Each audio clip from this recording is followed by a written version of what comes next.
11वा श्लोक त्याचं चिंतन करत होतो आणि आज आपल्याला 12व्या श्लोकाकडे जायचंय. कर्म ह्या एकाच गोष्टीवरती वेगवेगळ्या पद्धतीनं जे काही विश्लेषण गीतेमध्ये आलंय त्याच्या 3रा अध्याय वेगळा आहे, 4था अध्याय वेगळा आहे, 5वा वेगळा आहे. पण मूळ त्यातला आशय जो आहे तो कर्म या दृष्टीनंच आहे. आणि आता हा कर्मयोग कसा असला पाहिजे, तो केल्याने काय साध्य होतं आणि नाही केलं तर काय होईल, अशा अनेक गोष्टींचा उहापोह येणाऱ्या सर्वच भागांमध्ये गीतेच्या आपल्याला पाहायला मिळेल आणि त्या दृष्टीने आपल्याला चिंतन करायचंय.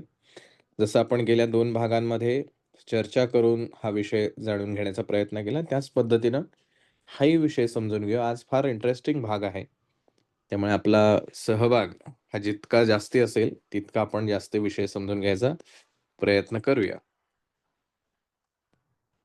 मला नेमकं आता आठवत नाही, पण मी काहीतरी प्रयोग करायला सांगितला होता, की हा प्रयोग करून बघा.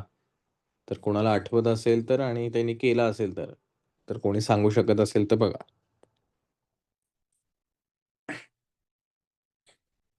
कोणता प्रयोग होता, काही आठवतंय कोणाला? ते निसर्गाच्या सानिध्यात राहून हां, निसर्गाच्या सानिध्यात जाऊन बघायचं होतं. तर काय केला कोणी असं ट्राय?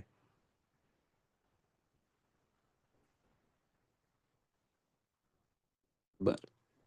कोणीच केलेलं नाही दिसत आहे. हरकत नाही.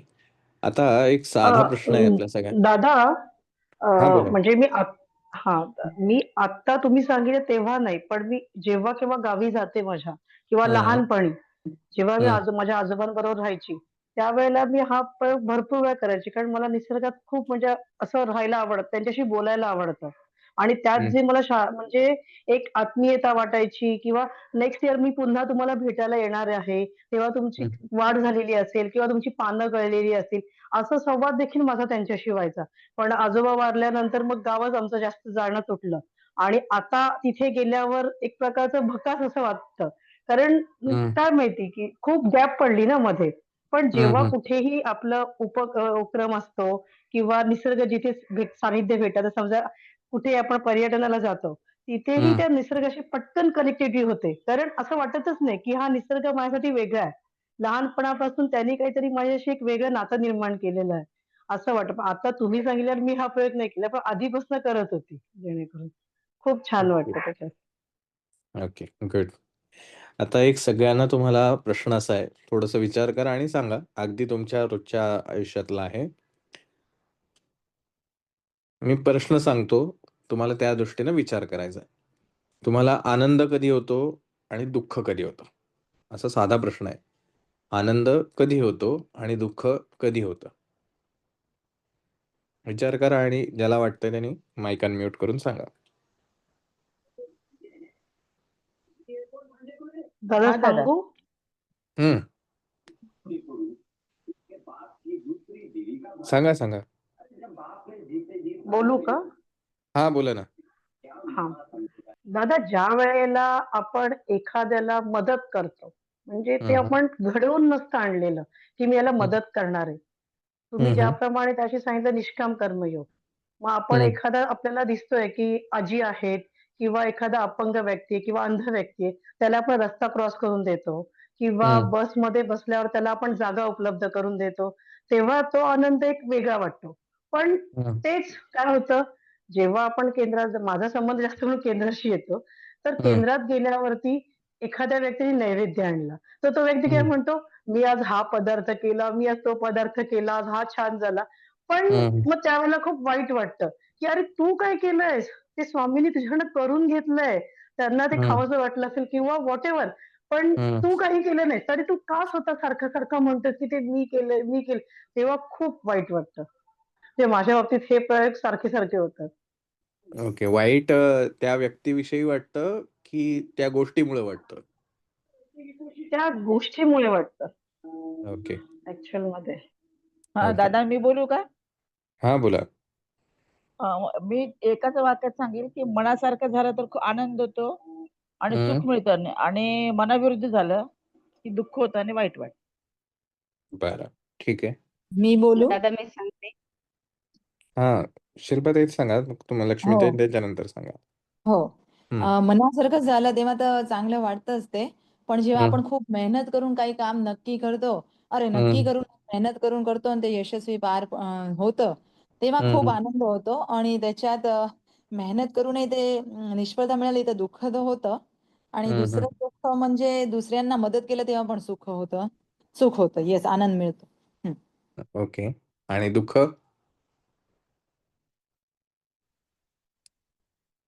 दुःख जेव्हा आपण मेहनत करून ते होत नाही काम, तेव्हा आपल्याला थोडंसं वाटतं. बरं, ठीक आहे. हां, लक्ष्मीताई बोला. आता हे प्रत्येकाचं ज्याच्या त्याच्यावर डिपेंड असू शकतं. पण जेव्हा आपल्या इच्छा पूर्ण होतात तेव्हा आनंद होतो आणि जेव्हा हं, इच्छा अपूर्ण राहतात तेव्हा दुःख होतं. बरं. अजून कोणाला काय वाटतंय? मी बोलू का? हां, बोला. जसं की कोणीतरी खूप चांगल्या तऱ्हेने आपल्या कुटुंबात दूरचं असलं तरी एखादा खूप छान पास झाला तर मनापासून आनंद होतो. आणि कोणी आपल्या कॉलनीमध्ये असेल, फ्लॅटमध्ये राहणार असं तर अगदी मनापासून आनंद होतो. त्यात छोटी मुलं जी असतात, ती पास हं, होऊन आली की सांगतात, की मी पास झालो. तरी त्यांच्या त्या आनंदात जो आनंद मिळतो बघण्यात किंवा त्यांच्या हे करण्यात का ते सांगतात त्याच्यात. तर हं, हं. त्यात अगदी बालिश असतं तरी खूप मनापासून आनंद होतो. आणि बरं. दुसरं दुःख म्हणजे कोणाकडे काही मोठी अडचण आली किंवा कोणी आजारी असेल, तर त्या सगळ्यांनाच बघून आपल्याला एक अगदी दुःख होतं. असं वाटतं, या घरातली व्यक्ती चांगली होईल तर चांगलं, असं वाटतं. म्हणजे दुसऱ्याच्या दुःखात दुःखही होतं आणि हं, दुसऱ्याच्या आनंदात आनंदही होतो. आणि आपलं तर कसं असतं, आपण व्यक्तिगत बघितलं तर आपल्या आनंदात आपण फक्त एकटे सहभागी असतो. हं, आपल्याला दुःख झालं तर दुसऱ्यांना काही आपल्यापासून दुःख होत नाही. पण आपल्याला आपलं दुःख होतं आणि आपण ते चुपचाप सहन करतो आणि मग विचार करतो कोणती चूक झाली आपल्या हातून. मग ती चूक हं, सापडतच नाही. तर त्याचा विचार करून करून होतो. आनंद होतो तर त्याचा आनंदच होतो व्यक्तिगत. हं, हं. बरं. अजून कोणी? हा दादा, आवाज येते? हां, बोला. हा, ज्या वेळेला आपली मनात असलेली जी व्यक्ती जर पुढे आली तर त्याचा आनंद होतोय. आणि जर हं, वाईट व्यक्ती किंवा असं जर असली मनात जी आवडत नाही ती समोर आली तर वाईट वाटतंय. ओके. अजून कोण?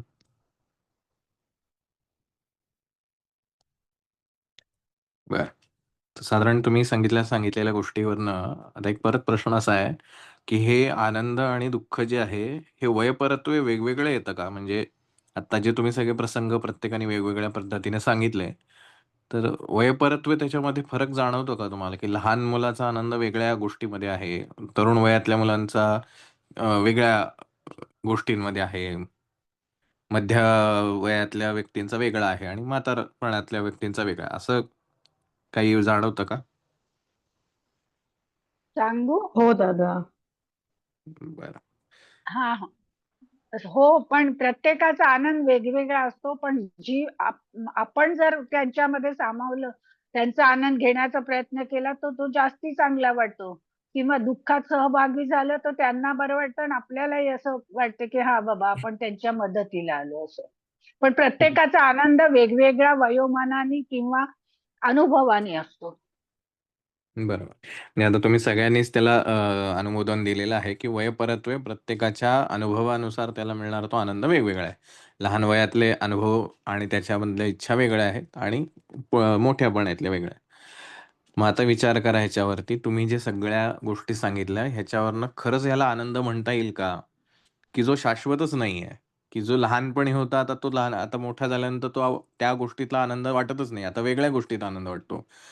मग असं जर असेल तर त्याला सोपा शब्द आपल्या म्हणून ज्ञानेश्वर माऊलींनी जे म्हटलंय, की आमच्या मराठीमध्ये इतके प्रचंड शब्द आहेत, जसं संस्कृत इतकीच ताकदवर आमची भाषा आहे. तर आपल्याकडे त्याला सुख असा शब्द दिलाय साधा सोपा, की ते सुख मिळतं आपल्याला प्रत्येक गोष्ट आणि सुख हे प्रासंगिक आहे. त्या एखाद्या व्यक्तीला आज भेटलं तर मला छान वाटेल. पण म्हणजे नको त्या प्रसंगात तोच व्यक्ती मला जर भेटला तर मला त्या गोष्टीचं वाईट वाटतं. "अरे आत्ता कशाला आलास तू?" असं पण आपण जेव्हा म्हणतो. म्हणजे व्यक्ती तोच आहे. तोच भेटलेला आहे. पण काल जो भेटलेला त्यावेळेचा जे परिस्थिती होती ती वेगळी होती आणि आत्ताची परिस्थिती वेगळी आहे. त्यामुळे मला त्याच व्यक्तीकडनं मिळणारं सुख आता मिळत नाहीये. आत्ता ज्या क्षणीला आहे. म्हणजे आनंद ही त्या पलीकडची काहीतरी गोष्ट असली पाहिजे.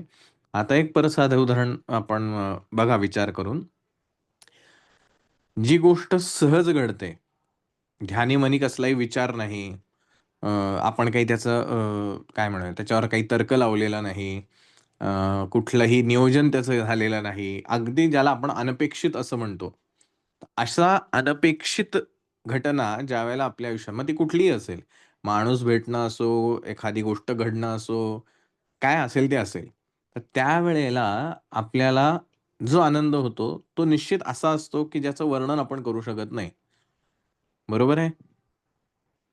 बघा परत एक, ज्याचा आपण विचार केलेला नाही, ज्याची आपण कल्पना केलेली नाही, ज्याचं नियोजन आपण केलेलं नाही, जी अगदी सहज घडलेली आहे. सहज त्याच्यासाठी तुम्ही कोणताच प्रयत्न केलेला नाही. पण अत्यंत सहज घडलेली आहे.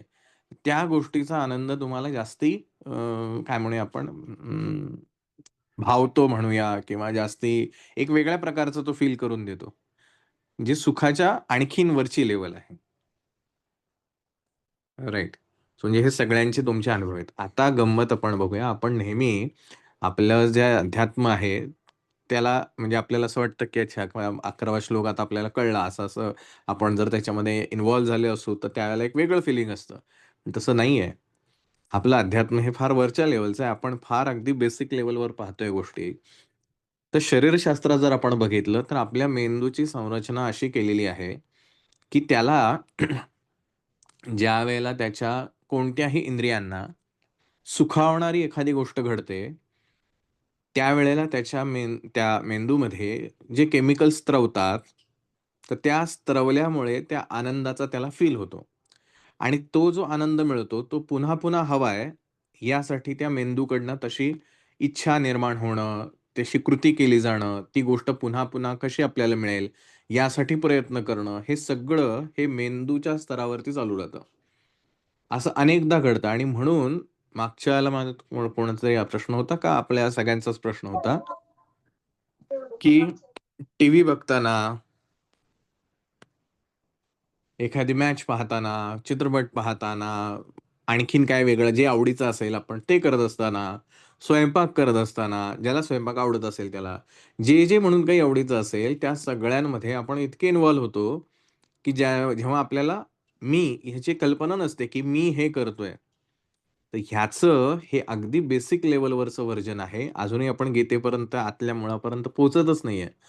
तर हे बेसिक लेव्हलचं व्हर्जन असं आहे, की आपल्या मेंदूची एक डिफॉल्ट सिस्टम आहे. आपल्या सगळ्यांना ह्याची कल्पना आहे, की माणूस हा उत्क्रांतीमधून घडलेला आहे, की एकपेशीय जीवापासून हळू लाखो वर्षांनी उत्क्रांती होत माणूस या प एका जीवापर्यंत आपण पोहोचलेलो आहोत. आता हे जेव्हा घडतं त्यावेळेला त्याच्यामध्ये असलेले जे जीन्स आहेत, जे गुणसूत्र आहेत, त्याच्यामध्ये ह्या पूर्वजन्मातले म्हणजे त्याचे जे पूर्व काही जन्म असतील, वेगवेगळे प्राणी, पक्षी, पशु-पक्षी जे काही असतील, त्यांचे जे स्वाभाविक गुणधर्म आहेत, ते तसेच्या तसे त्याच्यामध्ये आहेत. म्हणून जर आपण असं बघितलं, तर प्रत्येकाला भीती ही प्रत्येक व्यक्तीला आहे. जशी प्राण्याला भीती आहे, तशी माणसाला सुद्धा भीती आहे. कारण तो त्याच्यातूनच इव्हॉल्व झालेला आहे. त्याच्यातूनच त्याची उत्क्रांती झाली आहे. तर अशा काही गोष्टी ज्या आहेत, त्या माणसांमध्ये तशाच आहेत.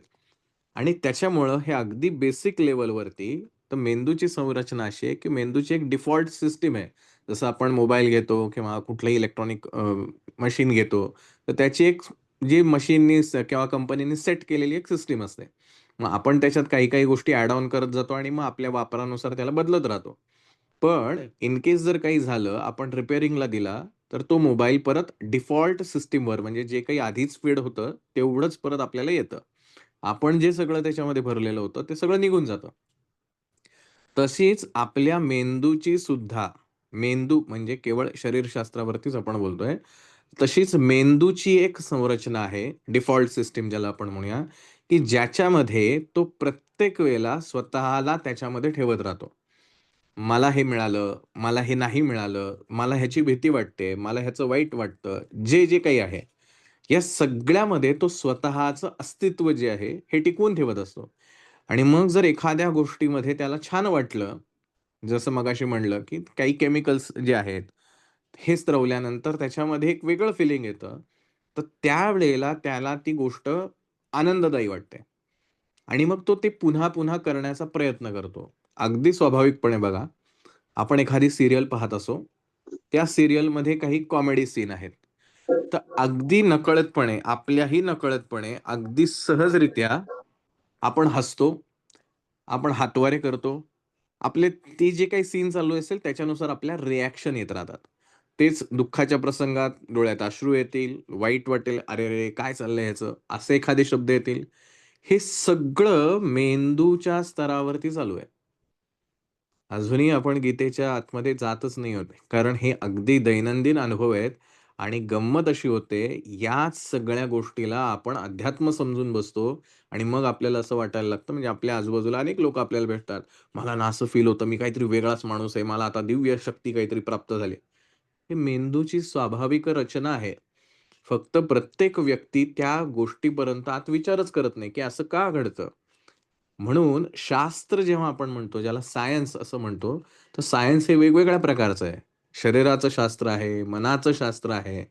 पण आपलं अध्यात्म हे त्या पलीकडचं आहे आणि तोच निष्काम कर्मयोगाचा जो भाग आहे, तो आज आपल्याला थोडासा जाणून घ्यायचा आहे. मगाशी मी म्हटलं तसं जेव्हा ती गोष्ट सहज घडते, अगदी नकळतपणे, स्वाभाविकपणे ज्याला आपण म्हणूया. जसं आपल्या शरीरावर कुठे डास बसला असेल, तर अगदी स्वाभाविक पटकन आपला हात तिथे जातो, त्या डासाला प्रतिक्रिया करायला लागेल. तर ही जी गोष्ट आहे, ही मेंदूला नंतर कळते, आधी गोष्ट घडते. तर असे बरेच गोष्टी आहेत, जसं अगदी आगीला आपण घाबरतो. आग दिसली तर आपण घाबरून जाऊ. तर ह्याचं कारण काय? तर आगीची जी भावना आहे, ही आपल्या जीन्समध्ये ऑलरेडी आहे. त्यासाठी वेगळं आपल्याला काही ट्रेनिंग मिळालेलं नाही. अशा अनेक गोष्टी आपल्या शरीरात आजूबाजूला आहेत, की ज्याचा मेंदूवरती चांगला आणि वाईट सगळा परिणाम होतो. ज्यालाच आपण आनंद, दुःख, सुख आणि या सगळ्यामध्ये बघा तुम्ही कोण सेंटरला आहे, केंद्रबिंदू कोण असेल, तर मी हा सेंटरला आहे. कारण मी हे जर बाजूला काढलं, तर आपलं अस्तित्वच उरत नाही. आणि अस्तित्व जर नसेल, तर मेंदूने विचार कोणाचा करायचा? मेंदूनी कृती कोणासाठी करायची? ह्या सगळ्या भावना जर मेंदूपासून बाजूला काढल्या, तर आणि असं आपल्या आयुष्यात अनेकदा घडतं, की ज्यावेळेला हा नसतो जागेवर. जसं उदाहरण एखादं कीर्तनामध्ये बेभान होऊन नाचणं आहे. सध्या नवरात्री चालू आहे, दांडियाचा धामधूम चालू आहे. त्याच्यामध्ये लोकं बेभान होऊन नाचतायत. जिथे मेंदूला हा विचार करायला वेळच नाहीये. मी नाचतोय, मी पावलं टाकतोय, मला असं झालंय, मला तसं झालंय, हे विचार करायला सुद्धा वेळ नाही. अशामध्ये सुद्धा मेंदूची आणखीन एक संरचना आहे, ज्याच्यामध्ये तो कन्फ्यूज स्टेटमध्ये जातो आणि ही कन्फ्यूज स्टेटमध्ये गेल्यानंतर त्याला जेव्हा तो रिलॅक्स होतो, जर विवेक जागा असेल तर, थिंकिंग जे आपण म्हणतो लॉजिकल थिंकिंग ज्याचं चांगलं असेल, तर तो विचार करायला लागतो, "अरे असं का घडलं? काय घडलं त्याच्यामध्ये की मला असं वाटलं?" आणि मग ती गोष्ट त्याला पुन्हा-पुन्हा करावीशी वाटते. आणखीनही म्हणजे अजूनही हे शरीर स्तरावरती आपण विचार करतो आणि जे आपल्याला रोज आयुष्यात अनुभवायला मिळतं. आणि म्हणून आपण असं म्हणतो, की पिक्चर बघायला आपल्याला एकाग्रता येते. आणखीन काही करायला एकाग्रता येते. पण देवाचं करायला बसलो, की जमतच नाही. नको-नको ते विचार येतात. कारण बघा एक तुम्ही विचार करून, हे सगळा विचार जे पिक्चर बनवणारे, सीरियल बनवणारे सगळ्यांच्या डोक्यामध्ये ह्या गोष्टी असतात. उदाहरण म्हणून आपण फक्त एखादा पिक्चर किंवा सीरियल घेऊ, की तेव्हा जेव्हा ते सीरियल चालू होते, त्याच्यात वेगवेगळे रंग वापरलेले असतात. कपड्यांचे रंग वेगळे, घरांचे रंग वेगळे, आवाज सारखे सातत्याने येत राहतात. अनेक गोष्टी त्याच्यामध्ये असतात, की ज्याच्यामध्ये आपला मेंदू हा इतका एंगेज व्हायला पाहिजे, की त्याला दुसरा विचार करायला वेळच नाही मिळाला पाहिजे. इतके थॉट्स, इतके विचार, कारण डोळ्यांनी रंग पाहतोय, कानांनी आवाज ऐकतोय, त्याच्यावरती एनालिसिस पण चालू आहे, तो विचार चालू आहे, की हा बोललाय, मग ते काय बोललाय, त्याचं लॉजिक, हे सगळं त्याच्या डोक्यामध्ये चालू आहे. या सगळ्यामध्ये त्याला म्हणजे ह्या व्यतिरिक्त विचार करायला काहीच वेळ म्हणजे उपलब्धीच नाही. स्पेस ज्याला आपण म्हणतो. जागाच नाहीये त्याला हा विचार करायला, आणि म्हणून माणूस एकाग्र होतो. आता ही एकाग्र जी स्टेट आहे, ज्याला आपण खरं तर एकाग्र म्हणतोय, पण ती भ्रमित अवस्था आहे, भ्रम आहे हा. पण तेच जप करायला बसलो, देवाचं काही करायला बसलो, देवाची आरती म्हणायला बसलो, देवाचं दर्शनाला गेलो, तर ते होत नाहीये. कारण मेंदूला ही सवय लागलेली आहे, की ह्या सगळ्या गोष्टी त्याच्यामध्ये पाहिजेत एंटरटेनमेंटच्या. आणि मी जप करताना अगदी साध्या पद्धतीने करतोय. ना त्याच्यामध्ये रिदम आहे, ना त्याच्यामध्ये रस आहे, ना त्याच्यामध्ये रंग आहे, ना त्याच्यामध्ये रूप आहे. कुठलीच गोष्ट नाहीये. मग ते जे टीव्ही पाहताना आपल्या मेंदूला जे केमिकल्स स्त्रवून त्याच्यापर्यंत जे फिलिंग पोहोचतंय, ते फिलिंग त्या मंत्रामध्ये, त्या जपामध्ये, त्या पूजा करण्यामध्ये नाहीच पोहोचत आहे. त्यामुळे तो म्हणतो, "अरे बोरिंग आहे हे." आणि मग जे बोरिंग आहे, ते तो म्हणतो, "अरे नाही, नाही, हे नाही करायला पाहिजे. कंटाळा आला मला. ते एक माळ झाली, बास झालं. ठेवून देतो." कारण त्याला तो फील येत नाही. हे शरीर लेव्हलवरती चालू आहे. आता ह्याच्या पुढची स्टेज म्हणजे मन. मग ह्या मनाला काय-काय आवडतं, हे शोधायला लागेल. मग मनाला जे आवडेल त्या पद्धतीनं आपण ती गोष्ट तयार केली, तर मन त्याच्यामध्ये गुंततं. आता टीव्ही पाहताना मिळणारा अनुभव, जरी आपण अगदी मन लावून टीव्ही पाहिला, तरी त्याच्यामध्ये आनंद किंवा शांतता, ज्याला आपण मनःशांती वगैरे असे शब्द वापरतो, ही मिळत नाही. उलट ते पाहून टीव्ही, सीरियल किंवा आणखीन कुठल्याही बाहेरच्या गोष्टी बघा. मी मॉलमध्ये गेला, तिथे वेगवेगळे कपडे पाहिले, तिथं भारी वाटतं आपल्याला.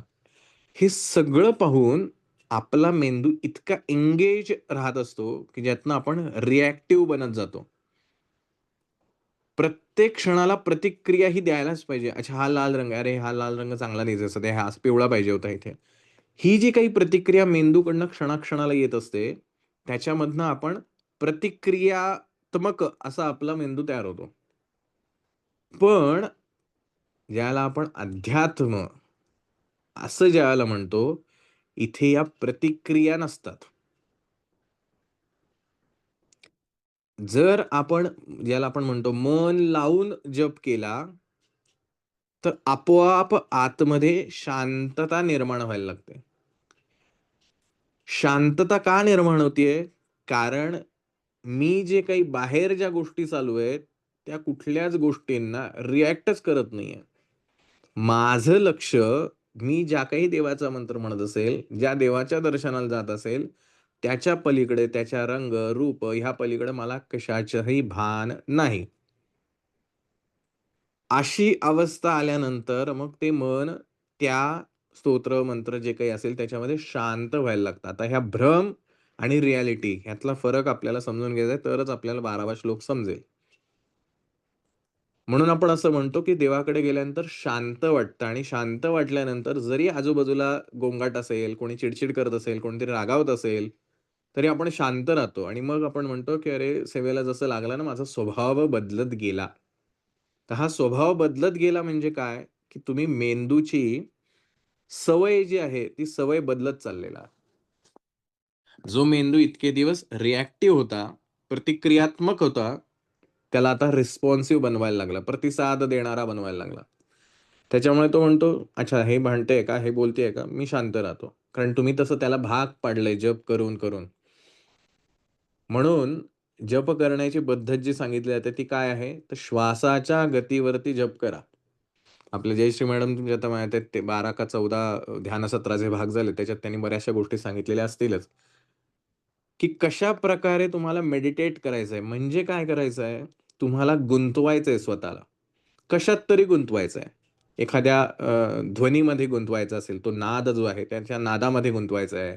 श्वासावरती गुंतवायचं आहे. कशा ना कशात, एखाद्या रूपावरती, एखाद्या देवाचं स्वरूप तुम्ही समोर डोळ्यासमोर आणलं आणि त्याच्याकडे पाहून तुम्हाला गुंतवायचंय. काय असेल ते. आणि ते घडत असताना जे काही विचार येत आहेत, जयश्री मॅडम चुकत असतील तर सांगा. जे काही विचार येत आहेत, तर ते म्हणतात की तुम्ही त्याला दुर्लक्ष करायचं. हे दुर्लक्ष करणं म्हणजे काय? मी त्या विचारांवर प्रतिक्रिया देणार नाही. बरोबर आहे जयश्री मॅडम, असंच आहे? हो दादा. सो ह्याच्यातून तुम्ही मेंदूची सवय बदलत जाता, की रिॲक्टिव्ह नाही व्हायचं आता, रिस्पॉन्सिव्ह व्हायचं. तुला फोकस करायचा आहे. आणि असं करता, करता, करता हे जे आतलं मन आहे, आपण मनाला एक साधा शब्द वापरतो, बऱ्याच वेळेला आपण ऐकतो, अंतःकरण. अंतःकरण म्हणजे काय? कर्ण म्हणजे इंद्रिय, अंत म्हणजे आतली. जसं आपल्या शरीराला डोळे आहेत, तसं मनाला सुद्धा डोळे आहेत. जसा कान आहे, तसा आतला एक कान आहे. आपण जे नेहमी हे उदाहरण पाहिलेलं आहे, की आपण डोळ्यांनी पाहतो, पण डोळे स्वतःहून काही पाहू शकत नाहीत. त्याला पाहण्यास प्रवृत्त करावं लागतं. मग हे प्रवृत्त करणारं कोण आहे? तर आतली जी इंद्रिय आहे, ज्याला अंतःकरण असं म्हणतोय, तर ते मन नावाचं इंद्रिय आहे. म्हणून आपण 3ऱ्या अध्यायात बघितलं, भगवंताने सांगितलंय, की मन हे सुद्धा इंद्रिय आहे. बुद्धी हे सुद्धा इंद्रिय आहे. तर हे मन आता रिॲक्टिव्ह न होता रिस्पॉन्सिव्ह व्हायला लागलाय. परत आणखीन एक सोप्या भाषेत सांगायचं म्हटलं तर पहिलं काय होतं, तर डिफॉल्ट सिस्टम काय? समोर दिसलं की त्याला रिॲक्ट करायचं. जेवण कसं झालंय? अरे नाही, नाही मीठच चांगलं नाही, जास्ती पडलंय. रिॲक्टिव्ह झालं. ओके, मेंदूला ही सवय आहे. आता तुम्ही मनाने मेंदूला किंवा ठरवून हे ध्यानधारणा म्हणा, जपजाप्य म्हणा, विचारांनी म्हणा, अशी सवय लावली आहे, की ठीक आहे मीठ आहे, खारट आहे. बरं ठीक आहे. कोणी विचारलं कसं? हे छान आहे, थोडंसं मीठ जास्ती आहे. एक साध्या भाषेमध्ये तुम्ही उत्तर दिलं. पण तेच जर तुम्ही आधीचे असता, तर रिॲक्ट झाला असता. काय एवढं मीठ पडलंय, काय खारट झालंय, कसं जेवायचं?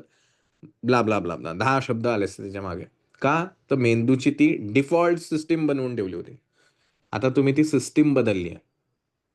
आता ही आतली इंद्रिय बदलायला लागली. बाहेरची इंद्रिय तर काही स्वतःहून काहीच करत नाही. त्यामुळे जे काही होतंय ते अंतःकरणात घडतंय. मग आता हे अंतःकरणात घडवून तुम्ही मनाचा अनुभव बदलायला लागला. तुम्ही त्याला सांगायला लागला, "अरे शांत बसलं की छान वाटतं. इकडे-इकडे गेलं की छान वाटतं. मला रिॲक्ट नाही व्हायचं, रिस्पॉन्स करायचा. छान वाटतं." आता हा मनाचा म्हणजे अंतःकरणातला अनुभव जो आहे, तो बदलायला लागला. हा बदलल्यानंतर त्याच अंतःकरणातला एक महत्त्वाचा भाग, ज्याला आपण चित्त असं म्हणतो, म्हणजे स्टोरेज आपलं. या स्टोरेजमधले तुम्ही अनुभव आता बदलायला लागला. एक उदाहरण बघूया. ताप आलाय आपल्याला. ओके. मेंदूची स्वाभाविक क्रिया काय असणार? शरीराला वेदना आहेत. अरे ताप आलाय, मला विश्रांती घ्यायची आहे, कसं तरी होतंय, चिड-चिड होणार, तोंडाला चवच नाही. हे सगळे ज्या भाग आहेत, त्या शरीराच्या लेव्हलवरती आहेत. त्यामुळे मेंदू त्या प्रकारे आपल्याला आदेश देणार, की नाही, नाही विश्रांती घ्यायला पाहिजे, मग जेवणच नको करायला पाहिजे, हे सगळं करणार. हे नॉर्मल डिफॉल्ट सिस्टम. पण तुम्ही आता ट्रेनिंग असं दिलेलं आहे, ठीक आहे ना, ताप आलाय ना, कोणाला आलाय? शरीराला आलाय. बरं. काय करायला पाहिजे? विश्रांती घ्यायला. बरं. एवढंच. काही करत नाही. तुम्ही प्रत्यक्ष कृती काहीच करत नाही. फक्त जो विचार येतोय त्याला रिस्पॉन्स करताय. बरं. बरं. कारण तुम्हाला आता ते मेंदूची तुम्ही सवय बदलली. आता मेंदूला दुसरा पर्यायच नाही. तो म्हणतो ऑलरेडी अनुभव काय आहेत? ठीक आहे ना, छान वाटतंय. देवाची इच्छा आहे. आता प्रतिसादामधून हा विचार आला, कारण तुम्ही तसं ट्रेन केलेलं आहे हां. अजूनही आपण आता 12व्या श्लोकाकडे जातोय, म्हणून ही पार्श्वभूमी सांगतोय. की अरे देवाची इच्छा आहे ना, ताप आलाय. मग तोच बरं करेल मला. मग त्यांनीच मला डॉक्टरकडे पाठवलंय. त्या डॉक्टरनीच मला गोळ्या दिल्या. तो डॉक्टर दुसरा नाही, तो देवानीच पाठवलेला आहे. मग आता देवाने दिलेल्या गोळ्या खाल्ल्या पाहिजेत की नाही? मग त्या गोळ्या खाल्ल्या की मला बरं वाटणार. हा माझ्या मनाचा प्रतिसाद त्या ताप या एका कंडिशनसाठी मी तयार केला. आणि असंच होतं, आपल्याला ती गोळी घातली की बरं वाटतं. म्हणून आपण म्हणतो की ज्या डॉक्टरवर आपला विश्वास असतो, त्या डॉक्टरचा गुण आपल्याला लवकर येतो. कारण आपण आपल्या आतल्या मनातली, मेंदूची अवस्था जी आहे किंवा त्याची डिफॉल्ट सिस्टम जी आहे, जी जेनेटिकली आलेली आहे, ती आता आपण बदलून टाकलेली आहे. म्हणून माणसाच्या आयुष्यात श्रद्धा काय काम करते? तर जे काही अकल्पित वाटतं, ते सगळं श्रद्धेच्या जोरावरती करता येऊ शकतं. प्रचंड विश्वास म्हणजे काय आहे? की माझ्या मनात विचार येतील की व्यावहारिक जगामध्ये अनेक गोष्टी आहेत. हे अरे असा नियम आहे, तसा नियम आहे. माझं मन म्हणतं मी रिॲक्टिव्ह होणार नाही. आजूबाजूच्या परिस्थितीनुसार मी त्याला प्रतिक्रिया नाही देणार. आहे परिस्थिती मान्य. काय करायला पाहिजे? शांत राहायला पाहिजे. ओके. बास. आणि शांत राहिलं, की माऊलींचं उदाहरण आहे, दृष्टांत. जर तलावाचं पाणी शांत असेल, तर तळ आपल्याला सहज दिसतो आणि मग आपल्याच अंतःकरणातून एखादा विचार बाहेर पडतो, जो योग्य दिशेला नेतो आणि त्या परिस्थितीतनं आपल्याला बाहेर काढतो. हे झालं शरीर आणि मन या स्तरावरती. आता आपण जेव्हा म्हणतो मी स्वयंपाक करताना मागच्या वेळेला आपण ती उदाहरणं बघितली, की स्वयंपाक करताना बऱ्याच वेळेला असं होतं, की आपण स्वतःला विसरून तो स्वयंपाक करतो आणि ती गोष्ट छानही होते. का छान होते? इथे अध्यात्म नाहीये. तिथे मेंदू जो त्याचा डिफॉल्ट सिस्टम मधला आहे, जजमेंटल जो आहे, प्रत्येक गोष्टीमध्ये जो रिॲक्ट करणारा आहे, तोच तिथे अवेलेबल नसतो. तो इतक्या सहजतेने कृती करत जातो आणि ती गोष्ट छान होते. आता मला काय काम करायचंय, ह्या 11व्या श्लोकातनं जो निष्कर्ष आपल्याला घ्यायचा आहे, की ह्या 2 स्तरावरती तर मी काम केलं. तिसरा स्तर सगळ्यात महत्वाचा आहे. मला ह्या गोष्टींचं चिंतन करायचंय. काय चालू आहे माझ्या आतमध्ये? पहिला प्रश्न, काय चालू आहे माझ्या आतमध्ये? दुसरा प्रश्न, का चालू आहे माझ्या आतमध्ये? माझी मलाच उत्तर शोधायची आहेत. काय चालू आहे? का चालू आहे? का चालू आहे कळल्यानंतर मला कारणं कळत जातील. अच्छा, हे असं घडतंय म्हणून हे असं होतंय. कोणाच्या बाबतीत होतंय हे माझं मलाच सांगायचं आहे. आणि स्वतःला त्याच्यापासून अलिप्त करण्याचा प्रयत्न करायचा आहे. मग आपल्याला जो अनुभव येतो तो निष्काम कर्मयोगाचा आहे. आणि तिथे कर्म म्हणून काही राहतच नाही. अदरवाईज 11व्या श्लोक आपण बघितला, की कर्म फक्त शरीराने होत नाही, मनाने सुद्धा होतं, वाचेने सुद्धा होतं आणि बुद्धीने सुद्धा घडतं. हे चारही स्तरावरच्या कर्मांचा परिणाम आपल्याला निश्चित भोगावा लागतो. मग मी ह्या चारही द्वारे केल्या जाणाऱ्या कर्मामध्ये स्वतःला गणलंच नाही, की मी ते करणार नाहीच आहे. माझा आणि त्याचा काही संबंधच नाहीये. इतकी अलिप्तता जर मी साध्य केली, तर कितीही कर्म केली तरी मला त्या कर्माचं फळ लाभणार नाही. बरं, असं नाही साध्य झालं तर काय होणार? कारण जितकं वाटतं तितकं सोपं तर अजिबात नाही. इतकं अलिप्तता राहणं स्वाभाविकच नाहीये. आपण अगदी व्यावहारिक आहोत. मग 12व्या श्लोकामध्ये भगवंतांनी सांगितलंय, असं जर नाही झालं तर काय होणार आहे? या जन्म-मरणाच्या फेऱ्यात आपण अडकत राहणार आहोत. आणि मग जशी-जशी आपली कर्म असतील, कर्म शरीराच्या लेव्हलवर, मन म्हणजे वासनांच्या लेव्हलवरती, बुद्धी विचारांच्या लेव्हलवरती आणि शब्द बोलणं जे आहे, त्या बोलण्याच्या लेव्हल. आजकाल वाचा म्हणजे WhatsAppवरचं चॅट किंवा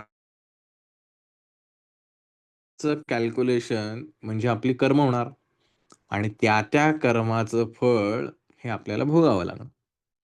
ही सिस्टीम दादा आहे. परत सांगा ना. हे वाचाचं परत सांगा ना, कारण की तुमचा आवाज ब्रेक होत होता. ओके. पहिली गोष्ट शरीराद्वारे आपल्याकडनं जे काही कर्म घडणार आहे. दुसरं मनाच्या स्तरावर म्हणजे आपल्या वासना ज्या आहेत, इच्छा ज्या आहेत. तिसरं जे आहे, जे आता तुम्ही म्हटला, की मनाप्रमाणे एखादं झालं, की आनंद वाटतो. दॅट इज अ वासना, इच्छा. तिसरं जे आहे बुद्धीच्या स्तरावरती म्हणजे विचार स्तरावरती आणि चौथं वाचा म्हणजे बोलणं.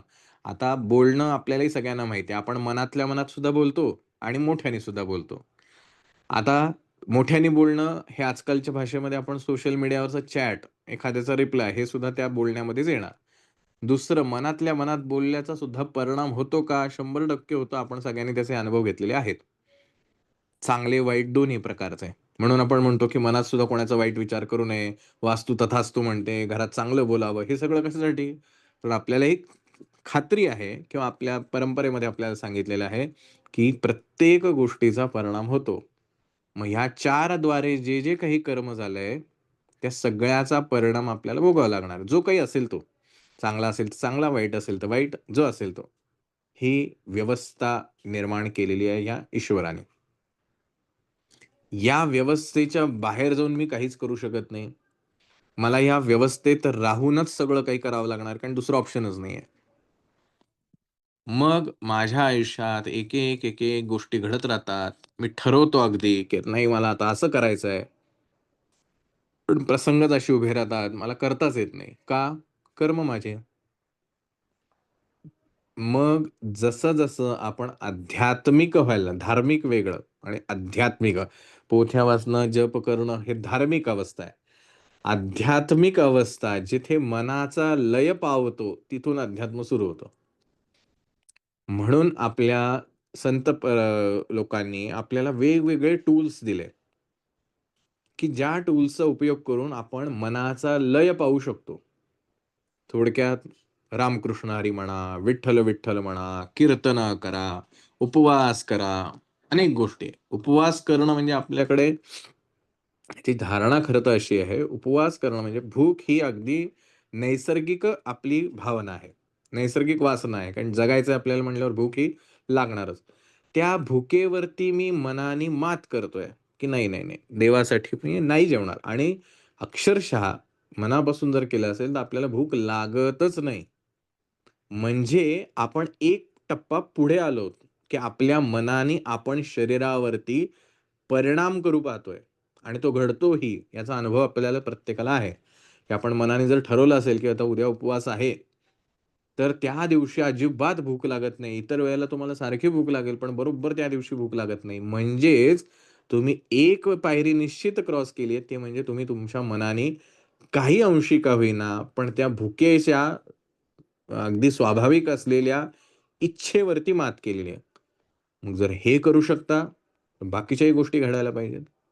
बाकीच्या गोष्टी घडत नाहीत, कारण जेवढी तीव्रता या उपवास ह्या कॅटेगरीसाठी आपण, या टूलसाठी आपण एवढं मनापासून ते करावंसं वाटतं आपल्याला, तेवढं मनापासून दुसरं काही करावंसं वाटत नाही. जप करावासा कंटाळवाणा का वाटतो? कारण मनाने ज्यावेळेला भुकेवरती मात करून उपवास करतो, त्यावेळेला आपल्याला छान वाटतं, कारण माझ्या देवासाठी मी केलं. जप करताना केवळ शरीराच्या द्वारे ती कृती घडतीये. मग मेंदूपर्यंत त्याचा फीलच पोहोचत नाही. फील नाही पोहोचला, की जपामध्ये मन लागत नाही. मन लागलं नाही, की मग दुसऱ्या दिवशी करावंसं वाटत नाही.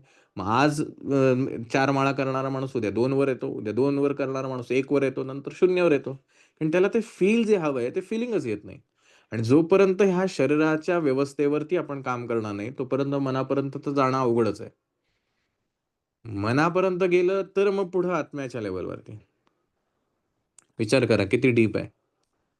पण आपल्याला हे साध्य आहे, हे आपल्या वैयक्तिक अनुभवावरून आपल्याला माहिती आहे. म्हणून भगवंतांनी 12व्या श्लोकात सांगितले, "अयुक्तः कामकारेण फले सक्तो निबध्यते." असं जर जमलं नाही, तर मात्र ह्या कर्मबंधनाच्या चक्रामध्ये आपल्याला अडकावं लागणार. दुसरा काहीही पर्याय नाही. मग आता मला ठरवायचं आहे, वैयक्तिकरित्या स्वतःशीच बोलून, माझ्या आयुष्यात मला काय हवंय? काय केल्याने माझ्या आयुष्यात मला जे हवंय ते मिळणार आहे? ज्या गोष्टींसाठी मी खरंच धडपड करतोय, ती गोष्ट खरंच मला तेवढा आनंद देणार आहे का? परत लक्षात घ्या, गीतेने, कृष्णाने असं कधीही सांगितलेलं नाही, कर्म सोडा. कर्म करायचंच आहे. अध्यात्म जे आहे ते कशाशी निगडीत आहे? त्याच्या मागचा अर्थ किंवा मर्म जे आहे, का करायचंय? हे मला कळलं पाहिजे. मन असं-असं काम करतं, हे आजचं आधुनिक विज्ञान पण आपल्याला सांगतं. पण का असं काम करतं? हे अध्यात्म सांगेल. की कशासाठी चालू आहे हा सगळा खेळ? सध्या आपण नवरात्रीचे आई भगवतीची सेवा करतोय. आपण दुर्गा सप्तशती वाचत असाल, जाणीवपूर्वक वाचा. जे ते मेधा ऋषी जे आहेत, त्या सुरथ राजाला आणि त्या वैश्याला, तो जो व्यापारी आलेला आहे, ते जेव्हा आपल्यासारखेच प्रॉब्लेम म्हणतायत, की मला घरातनं हाकलून दिलंय, मला राज्यातनं हाकलून दिलंय, माझ्याच प्रधानमंत्र्यांनी मला हाकलून दिलंय वगैरे, वगैरे. तर हे असं का? असा प्रश्न त्यांनी ऋषींना विचारला आणि मग मेधा ऋषींनी जी त्याच्यावरती उत्तरं दिलंय, पहिल्याच अध्यायातली, जाणीवपूर्वक वाचा. अगदी बारकाईनं वाचा. कळेल तुम्हाला मेधा ऋषींना नेमकं काय एक्सप्लेन करायचं. मग हे दोघं जे असतात ते म्हणतात, "नाही कळलं आम्हाला." डिटेलमध्ये सांगा. आणि मग डिटेल खेळ सगळा सुरू होतो की हा जो भ्रम आहे हा कशा प्रकारे काम करतो आणि तुम्ही ह्या भ्रमाच्या पलीकडचे आहात. जर हे सगळं सहज साध्य आहे, मग आपल्याला साध्य का होत नाही? कारण साधन कमी पडतं. प्रॅक्टिस आपल्या भाषेत म्हणायचं तर ती कमी पडते. प्रॅक्टिस का कमी पडते? तेवढं आतून वाटतच नाही करावंसं. त्यापेक्षा हे जे वर्ल्डली लाईफ आहे, भौतिक जे सगळं जग चालू आहे, त्या सगळ्यामध्ये जो इंटरेस्ट आहे, तेवढा इंटरेस्ट सुद्धा आपल्याला देवाबद्दल नाही. आपल्याला वाटतं असं की मला देवामध्ये इंटरेस्ट आहे. थोडा विचार करून बघा.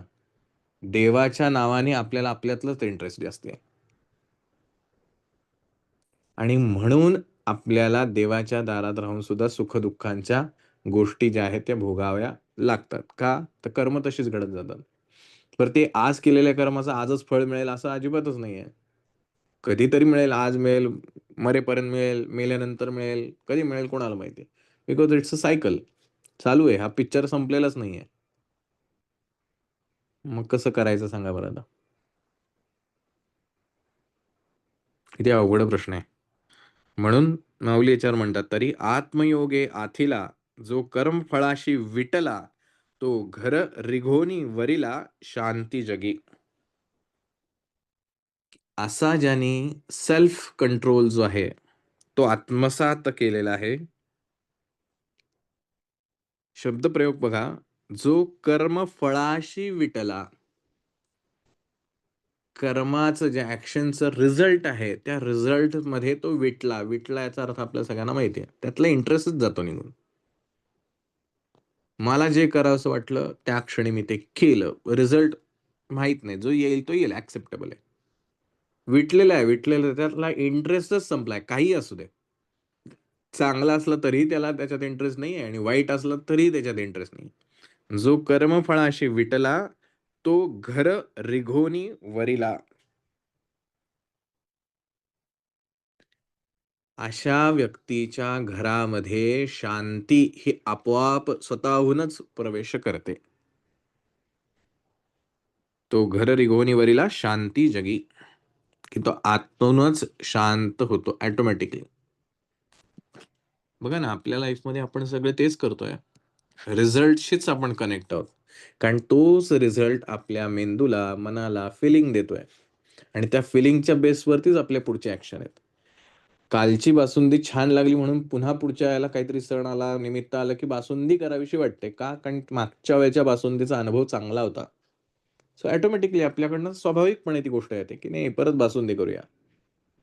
मग कोणीतरी म्हणतं, अरे नको नको बासुंदी नको, काय श्रीखंड करूया, आणखीन काय तिसरं करूया.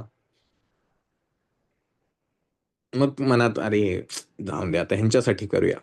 हिरमोड झाला. मग त्यातनं मिळणारा अनुभव आपला बदलतो आणि अनुभव बदलला की त्यातनं मिळणारा रिझल्ट जो आहे तोही बदलतो आणि आपण कर्माच्या बंधनात अडकत जातो. सुटका नाहीच. म्हणून आपल्याला जर काही साध्य करायचं असेल तर आपल्याला आपल्या मनावरती नियंत्रण करावं लागेल. मन जिथे जिथे म्हणून काही धावतंय तो फक्त त्याच्या वासना पूर्ण करण्याचा प्रयत्न करतोय. त्याच्या ज्या इच्छा आहेत त्या इच्छा पूर्ण करण्यासाठी प्रयत्न करतोय. म्हणून आपण म्हणतो ना, एखादा माणूस मेला की त्याची काही इच्छा राहिलीये का, किंवा इच्छा राहिली म्हणून तो असं त्रास देतोय आपल्या कुळाला. इच्छा हेच सगळ्या गोष्टीला मॅटर करतो. आपण मागेही बघितलंय, इच्छेतूनच कर्म उदयास येतं, जन्माला येतं. म्हणून आपण आपल्या इच्छांना नियंत्रित किंवा योग्य दिशा देऊ शकतो का? की इच्छा तर आपली विदाऊट इच्छा तर आपण जगू शकत नाही. म्हणजे जगायची इच्छा तर ठेवावी लागेल तरच आपण जगू. नाहीतर बऱ्याच वेळेला आपण म्हणतो ना, याला जगायची इच्छाच राहिलेली नाही.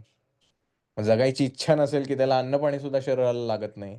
मग आणखीन कमकुवत होत जातो. औषधं त्याला लागू पडत नाहीत. का? त्याची इच्छाच नाही आता.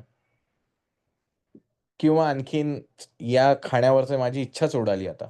मग तुम्ही कितीही त्या व्यक्तीसमोर ती गोष्ट ऑफर करा, त्याला ती नाही घेणार तो. का? विटला. तसं आपलं मन कशा-कशाला विटलंय आणि कशा-कशामध्ये गुंतलंय हे आपल्याला शोधायचं.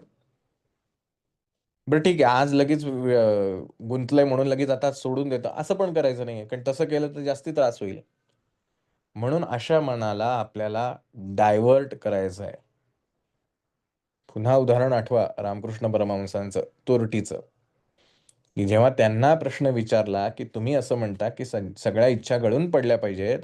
मग तुम्ही देवाच्या नामस्मरणाची, देवाच्या प्राप्तीची इच्छा ठेवायला का लावता? त्यांनी तो त्रुटीचा दृष्टांत दिला, की तुरटी जशी पाण्यात गेल्यानंतर पाण्यातली अशुद्धता सगळी तळाला टाकते आणि स्वतःही विरघळून जाते. तसंच देवाच्या दर्शनाची, देवाच्या काय लाभाची, कृपेची इच्छा हळू-हळू माझ्या बाकीच्या इच्छांना तळाला टाकून देईल आणि मग एक टप्पा आल्यानंतर ही देवाच्या दर्शनाची इच्छा सुद्धा गळून पडेल. म्हणून देवाची इच्छा ठेवली पाहिजे. कारण ती सात्विक आहे, ती प्रभावी आहे, ती सत्य आहे. म्हणून त्याची इच्छा धरा. मग आपण ज्यावेळेला सेवा उपासना करतो, त्यावेळेला आपली इच्छा काय असते? जे काही परंपराने आपल्याला सांगितलेलं आहे ते म्हणून करायचंय, की यातनं काहीतरी आपल्याला साध्य करायचंय? आपल्या इच्छा काय? हे जोपर्यंत करणार नाही, तोपर्यंत आपण सगळे काही इल्युजनमध्ये, भ्रमामध्ये राहू. आपल्याला हे कळलंय, आता मला अध्यात्म कळायला लागलंय, माझे विचार बदललेत, आता मला काही तुमच्यात रस राहिलेला नाही, मी काही तुमच्यात वावरणार नाही, वगैरे, वगैरे हे सगळं जे येतं. हे सर्वप्रथम जर आपण पाहिलं तर भ्रमातून निर्माण होतं. आणि म्हणूनच ध्यान करताना बऱ्याचदा सर्वांच्याच बाबतीत घडणारी गोष्ट म्हणजे ध्यान करता-करता झोप लागते. कारण मेंदूला जर कामच मिळालं नाही, तर तो मेंदू सुस्तावतो आणि तो झोपतो. तर ते झोपणं म्हणजे ध्यान लागणं नव्हे. त्याही वेळेला अनुभव तसाच असतो झोपल्यावरती. अरे वाह! मला कळलंच नाही किती वेळ मी बसलो होतो. असाच बसलो होतो. बसल्या-बसल्याच झालो. ती झोपण्याची कृती होती, ध्यानाची नाही. ध्यान याच्यासाठी आधी धारणा पक्की असावी लागते. ही धारणा पक्की व्हायची असेल, तर नको असलेल्या विचारांना बाजूला हटवावं लागतं म्हणजे प्रत्याहार आवश्यक आहे. आसनाची सिद्धता आवश्यक आहे. आणि यम-नियमांचं पालन आवश्यक आहे. म्हणून हे पतंजली योगसूत्रांनी जे अष्टांग योग सांगितला, तो स्टेप बाय स्टेप फॉलो झाला तर ध्यानापर्यंत पोहोचता येतं. म्हणून ज्याला पण हे ध्यान सत्र तुम्ही घेताय, जय श्रीमान आपले 15-15 दिवसांनी घेतायत, तर त्या 15 दिवसाच्या गॅपमध्ये हे तुम्हाला फॉलो करता यायला पाहिजे, की जेवणावरची इच्छा किती जेवावं, शरीराला जेवढं आवश्यक आहे तेवढं जेवलं पाहिजे. त्याच्या पलीकडे जेव्हा माझी इच्छा होते, की अरे आज छान झालंय बरं का, आमटी छान झाली, अजून घेऊया. तिथे मला थांबायचंय. कारण ही इच्छा मला ध्यानापासून परावृत्त करते. एखादी गोष्ट सगळं जग करतंय म्हणून मी करायला जातोय. काय गरज आहे करण्याची? सगळे खड्ड्यात पडत आहेत म्हणून मी पडायचंय का? नाही, मला थांबायचंय. हे मला त्या 15 दिवसात करून बघायचं. तरच त्या ध्यानाच्या स्टेपमध्ये आपण निश्चित आपल्याला छान प्रकारे अनुभव येईल. अदरवाईज जसं एखादं छान गाणं ऐकल्यानंतर आपल्याला छान वाटतं, तेवढाच तुम्हाला फिलिंग येईल, की "अरे वाह! छान वाटलं बरं का." पुढच्या दिवशी काय? नाही आहे आपलं रोजचं चालू आहे तेच आहे. कारण त्याला शिस्तच नाहीये. सो हे डे बाय डे जर आपण आपल्या मेंदूला शिस्त लावली, हळू मेंदू बदलायला लागला. मेंदूच्या येणाऱ्या ज्या प्रतिक्रिया आहेत, प्रतिसाद जो आहे तो बदलायला लागला. आणि हे आपण अनुभवलेलं आहे. मी नवीन काहीच सांगत नाही, की मी आधी असा होतो, मग आता देवाची सेवा करायला लागलो, मंदिरात जायला लागलो, हे करायला लागलो, ते आता मी फारसं चिडत नाही, राग करत नाही. हे काय आहे? आपल्या आतमध्ये ऑटोमॅटिक बदल होत जातो. कारण आपला बाकीच्यातला इंटरेस्ट कमी होऊन देवाच्याकडचा इंटरेस्ट वाढायला लागतो. पण तोच व्यक्ती पुन्हा तसा होईल का? 100% होऊ शकतो.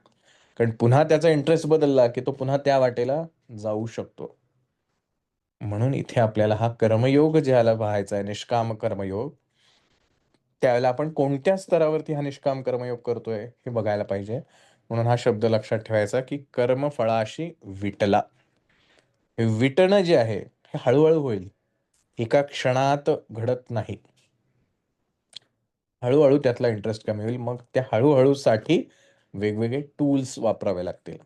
मग हे मनाचे टूल्स जर आपण वापरले, तर ही प्रोसेस चालू राहते आणि एक वेळ अशी येते, की आपण ह्याच्यातनं अलिप्त व्हायला लागतो. मग आपल्याला काही फरक पडत नाही.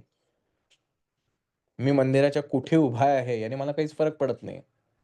कारण मी जिथे उभा आहे तिथून मला देवाचं दर्शन जर होत असेल, तर मला त्या धक्काधक्की करून पुढे जाऊन भांडून करण्यात काहीच इंटरेस्ट नाही. कारण मला माहिती आहे की मला जे तिथं जाऊन मिळवायचं आहे, ते इथे मिळतंय मला. तोच आनंद इथेही मिळतोय. मग मी कशाला अट्टहास करेन? मी हा अनुभव माझा बदलत गेलो आणि जसा अनुभव बदलेल तशी ही चित्तामधली जी स्मृती आहे, ती स्मृती बदलत राहील आणि स्मृती बदलली की वृत्ती बदलते. वृत्ती बदलली की आपोआप आयुष्यातले अनुभव बदलायला लागतात. तर ही अशी एक साखळी आहे गोल. एकाला एक, एकाला एक, एकाला एक जोडलेलं आहे. सुरुवात कुठून तरी करावी लागेल. तुम्हाला जिथून आवडेल तिथनं जर तुम्ही सुरुवात केली तर तुमचं आयुष्य निश्चित बदललेलं असेल. अन्यथा पुन्हा एकदा 3रा 4था अध्याय आठवा. सत्व, रज, तम ह्या 3 गुणांनी आपण बनलेलो आहोत. जशी आपली गुण असतील त्या प्रकारे आपल्याला पुढचे जन्म ठरलेले आहेत. म्हणून श्रद्धा ही डोळस असली पाहिजे, की आपण काय करतोय ह्याची जाणीव किंवा ह्याचा जो बेस आहे, पाया जो आहे, तो सत्यावरती आधारलेला पाहिजे. म्हणून आपण भगवंताचं वर्णन जे म्हणतो ते सच्चिदानंद असं त्याचं वर्णन आहे, की तो सत आहे, ट्रुथ आहे, रिअल ट्रुथ. तो कधीच बदलू शकत नाही. म्हणजे असं म्हणता येणार नाही, की तो आत्ता इथे नाही आहे. असं म्हणताच येत नाही. कारण तो सत्य आहे, तो सर्वत्र आहे. आपण असत आहोत. सो जाऊन दे, ह्या डीपमध्ये आपल्याला जायचं नाही. आत्ता आपल्या लेव्हलवरती आपलं आयुष्य आपल्याला बदलायचं असेल, तर आपल्याला आपले एक्सपिरियन्सेस बदलावे लागतील. एक्सपिरियन्सेस बदलण्यासाठी आपल्याला ह्या टूल्सचा उपयोग करावा लागेल आणि मग जीवन बदलता येणं शक्य आहे. डेफिनेटली शक्य आहे. तुम्ही जरूर करू शकता. कारण तुम्हाला हे दैनंदिन जीवनात अनुभव येतात. जसं मागच्या अध्यायांमध्ये आपल्याला दृष्टांत दिला होता, की सूर्यफूल तुम्ही कितीही झाकायचा प्रयत्न केला तरी ते सूर्याकडेच जातं. तसं आपल्या आतमध्ये असलेला त्या परमेश्वराचा अंश आपल्याला त्याच्याकडेच घेऊन जाणार आहे. त्यामुळे आपण फक्त इच्छा ठेवणं एवढंच काय ते आपलं कर्तव्य आहे. बाकी गोष्टी तुमच्यासोबत राहत राहील. सातत्याने एफर्ट्स जे आहेत, प्रयत्न त्या गोष्टीने, तर ते आपल्याला सहज करता येऊ शकतात. हेच आपल्याला या 12व्या श्लोकातून शिकायचं आहे. पण हे करायचं कशासाठी? ते मात्र आपल्याला पुढच्या श्लोकांपासून एक कळेल. काय घडतं आयुष्यात जे आपल्याला ॲक्चुअलमध्ये हवंय, पण आपल्याला माहीत नाही ते कसं मिळतंय. आणि हेच आपल्याला लोकं जी वेड्यात काढतात, ती ह्याच एका सगळ्या गोष्टीवरनं, की आपलं मन गुंतवायचं काम जे आहे, ते शोधतात. मन गुंततं कधीतरी संगीतामध्ये गुंततं. चांगलं-चांगलं म्युझिक द्या. मन रमतं कशामध्ये? छान-छान रंगरूपामध्ये रमतं. म्हणून आपण देवाला जे वेगवेगळे साज चढवतो, तर आपण म्हणतो, "अरे वाह! आज देव किती छान दिसतोय." कोणाला आपण भुलवतोय? आपल्याच इंद्रियांना. देवाला काय फरक पडलाय का आपण त्याला एवढे दागिने घातले? काही नाही. तो आहे तसाच आहे. तो सदैव सुंदरच आहे. सत्यम शिवम सुंदरम जे म्हणतात ना, तो सदैव सुंदर आहे. आपल्या इंद्रियांना मग एखाद्याचं इंद्रिय म्हणतं, "अरे काय चांदीचे घातलेत, सोन्याचे घाला, छान वाटतं. मी पैसे देतो." मग त्याला वाटतं सोन्याचे घातले म्हणून मग सोन्याचे घातले की मग अहंभाव वाढायला लागतो. मी घातले. हे म्हणजे वृत्तीमध्ये फरक जाणवायला लागला आणि आपण अशीही लोकं पाहतो, जी चांगली होती. आता वृत्ती अशी काही बदलली आहे, की आता वाईटाकडे चाललेली. सो ह्या दोन्ही गोष्टी आयुष्यात घडत राहतात. म्हणून सावधतेने आपण ती गोष्ट करणं गरजेचं आहे. आपण 11व्या भागाच्या पहिल्या भागात जे आपण पाहिलं होतं बहुतेक, साठवण केल्याशिवाय आठवण होणार नाही. म्हणून हे सातत्याने साठवावं लागेल. तरच हे आठवायला लागेल, की अरे नाही मला असं नाही, असं वागायचं आहे. आणि वागणं बदललं, की आपोआप तुमचे अनुभव बदलत राहतील. आता तुम्ही या विषयावरती तुमचे अनुभव सांगा किंवा काही मनातल्या शंका किंवा डिस्कशन आपण करूया, जेणेकरून आणखीन हा विषय आपल्याला समजायला सोपा जाईल. सो कोणी आपले माईक अनम्यूट करून तुम्ही बोलू शकता.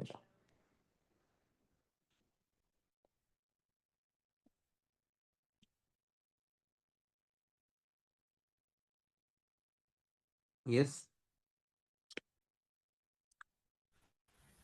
हां, दादा. आवाज येतोय?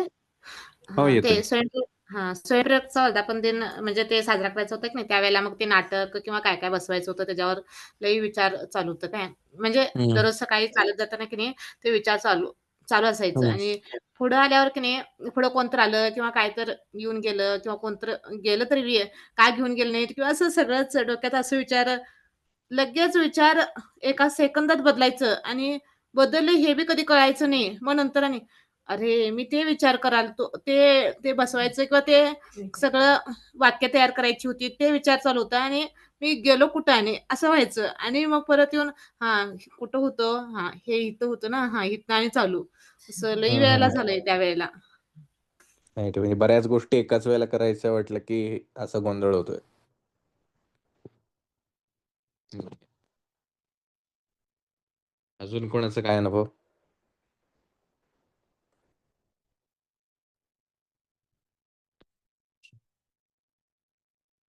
काहीच अनुभव नाहीये? अगदी तुमच्या रोजच्या व्यवहारातले अनुभव.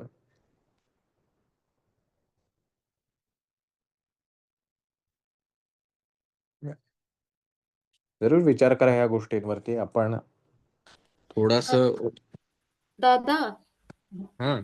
समोर आलेली व्यक्तीच जर वाईट असली, तर दुःख वाटते, की अशी लोकं समाजात आहेत. अगदी, अगदी 100% स्वाभाविक आहे. पण त्यावेळेला फक्त एवढंच सांगायचं, की ठीक आहे म्हणजे त्या क्षणी जे वाटलं आपण तेवढ्यापुरतं तो विसरून जायचा विचार. हा आपल्याला प्रयत्न करायचा आहे. म्हणजे त्याचे जे इम्प्रेशन आहेत, ते आपल्यावरती पडायला नाही पाहिजे. पुढच्या क्षणी ती गोष्ट विसरून जायची. एक क्षण आला ना विचार, ठीक आहे तो अगदी नॅचरल आहे. आला विचार, सोडून द्यायचा. त्याच्या वाईटपणाने आपल्याला काय होणार आहे? जगात चांगलीही माणसं आहेत, वाईटही माणसं आहेत बघा. राक्षस कालही होते, आजही आहेत, उद्याही राहणार आहेत. देवाने प्रयत्न केला राक्षस संपवण्याचा तरी राक्षस संपले नाही. राक्षसांनी प्रयत्न केला देव संपवण्याचा तरी संपले नाही. हे कोणीच कोणाला संपवू शकत नाही. कारण शेवटी ही देवाचीच किंवा देवाची म्हणण्यापेक्षा परमेश्वराचीच ही रचनाच अशी आहे, की हे ड्युअल नेचर आहे. जिथं सुख आहे तिथं दुःख आहे. सूर्य आहे तर चंद्र आहे. दिवस आहे तर रात्र आहे. प्रत्येक गोष्टीमध्ये 2 भाग आहेत विरुद्धार्थी. ते आहेत म्हणूनच जग चाललंय. ज्या दिवशी हे 2 संपेल, आपण मागच्या वेळेला अनुभव बघितले. ज्या दिवशी हे 2 संपतं, एकच उरतं, अद्वैत जेव्हा होतं, त्याला सगळं संपतं की आपल्या आयुष्यात. काहीच राहत नाही. आपणच परमानंदामध्ये असतो त्यावेळेला. त्यामुळे निसर्ग हा अशाच पद्धतीने चालणार आहे. निसर्ग एवढाच म्हणतो, की तुमच्या आजूबाजूला जी परिस्थिती आहे, ती तुम्हाला घडवण्यासाठी आहे, की तुम्ही माणूस म्हणून जन्माला आलात. तुमचं मूळ ध्येय काय आहे? तर तुम्हाला ह्याच्यातून पुढे जायचंय, ना की ह्याच्यामध्ये परत अडकायचंय. कारण इच्छा, वासना ह्या सगळ्या गोष्टी ह्या नॅचरल आहेत. प्रत्येक जीवामध्ये आहेत. आपण त्याच्यापेक्षा काहीतरी वेगळे आहोत. आपल्याला मूळ ध्येय आपलं परमेश्वर प्राप्तीचं जे आहे, तिथं जायचंय. तिथे जाण्यासाठी म्हणून इच्छा तयार करत राहायची. आज पेरत राहू. पुढची 10 वर्ष एवढंच पेरत राहायचं, की देव पाहिजे, देव पाहिजे, देव पाहिजे. काय होईल? 10व्या वर्षानंतर आपण मेलो, तर देवाकडेच जाऊ की? म्हणून ही इच्छा सातत्याने पेरत ठेवायची आणि त्याला खतपाणी घालत राहायचं. जेव्हा होईल तेव्हा होईल. कारण कर्मफळावरती आपल्याला आकर्षण आपलं ठेवायचंच नाही. पण इच्छा मात्र तीच ठेवायची, की मला देवाकडं किंवा देवाची प्राप्ती करून घ्यायची. कुठलीही चांगली इच्छा, सात्विक जी काही असेल ती.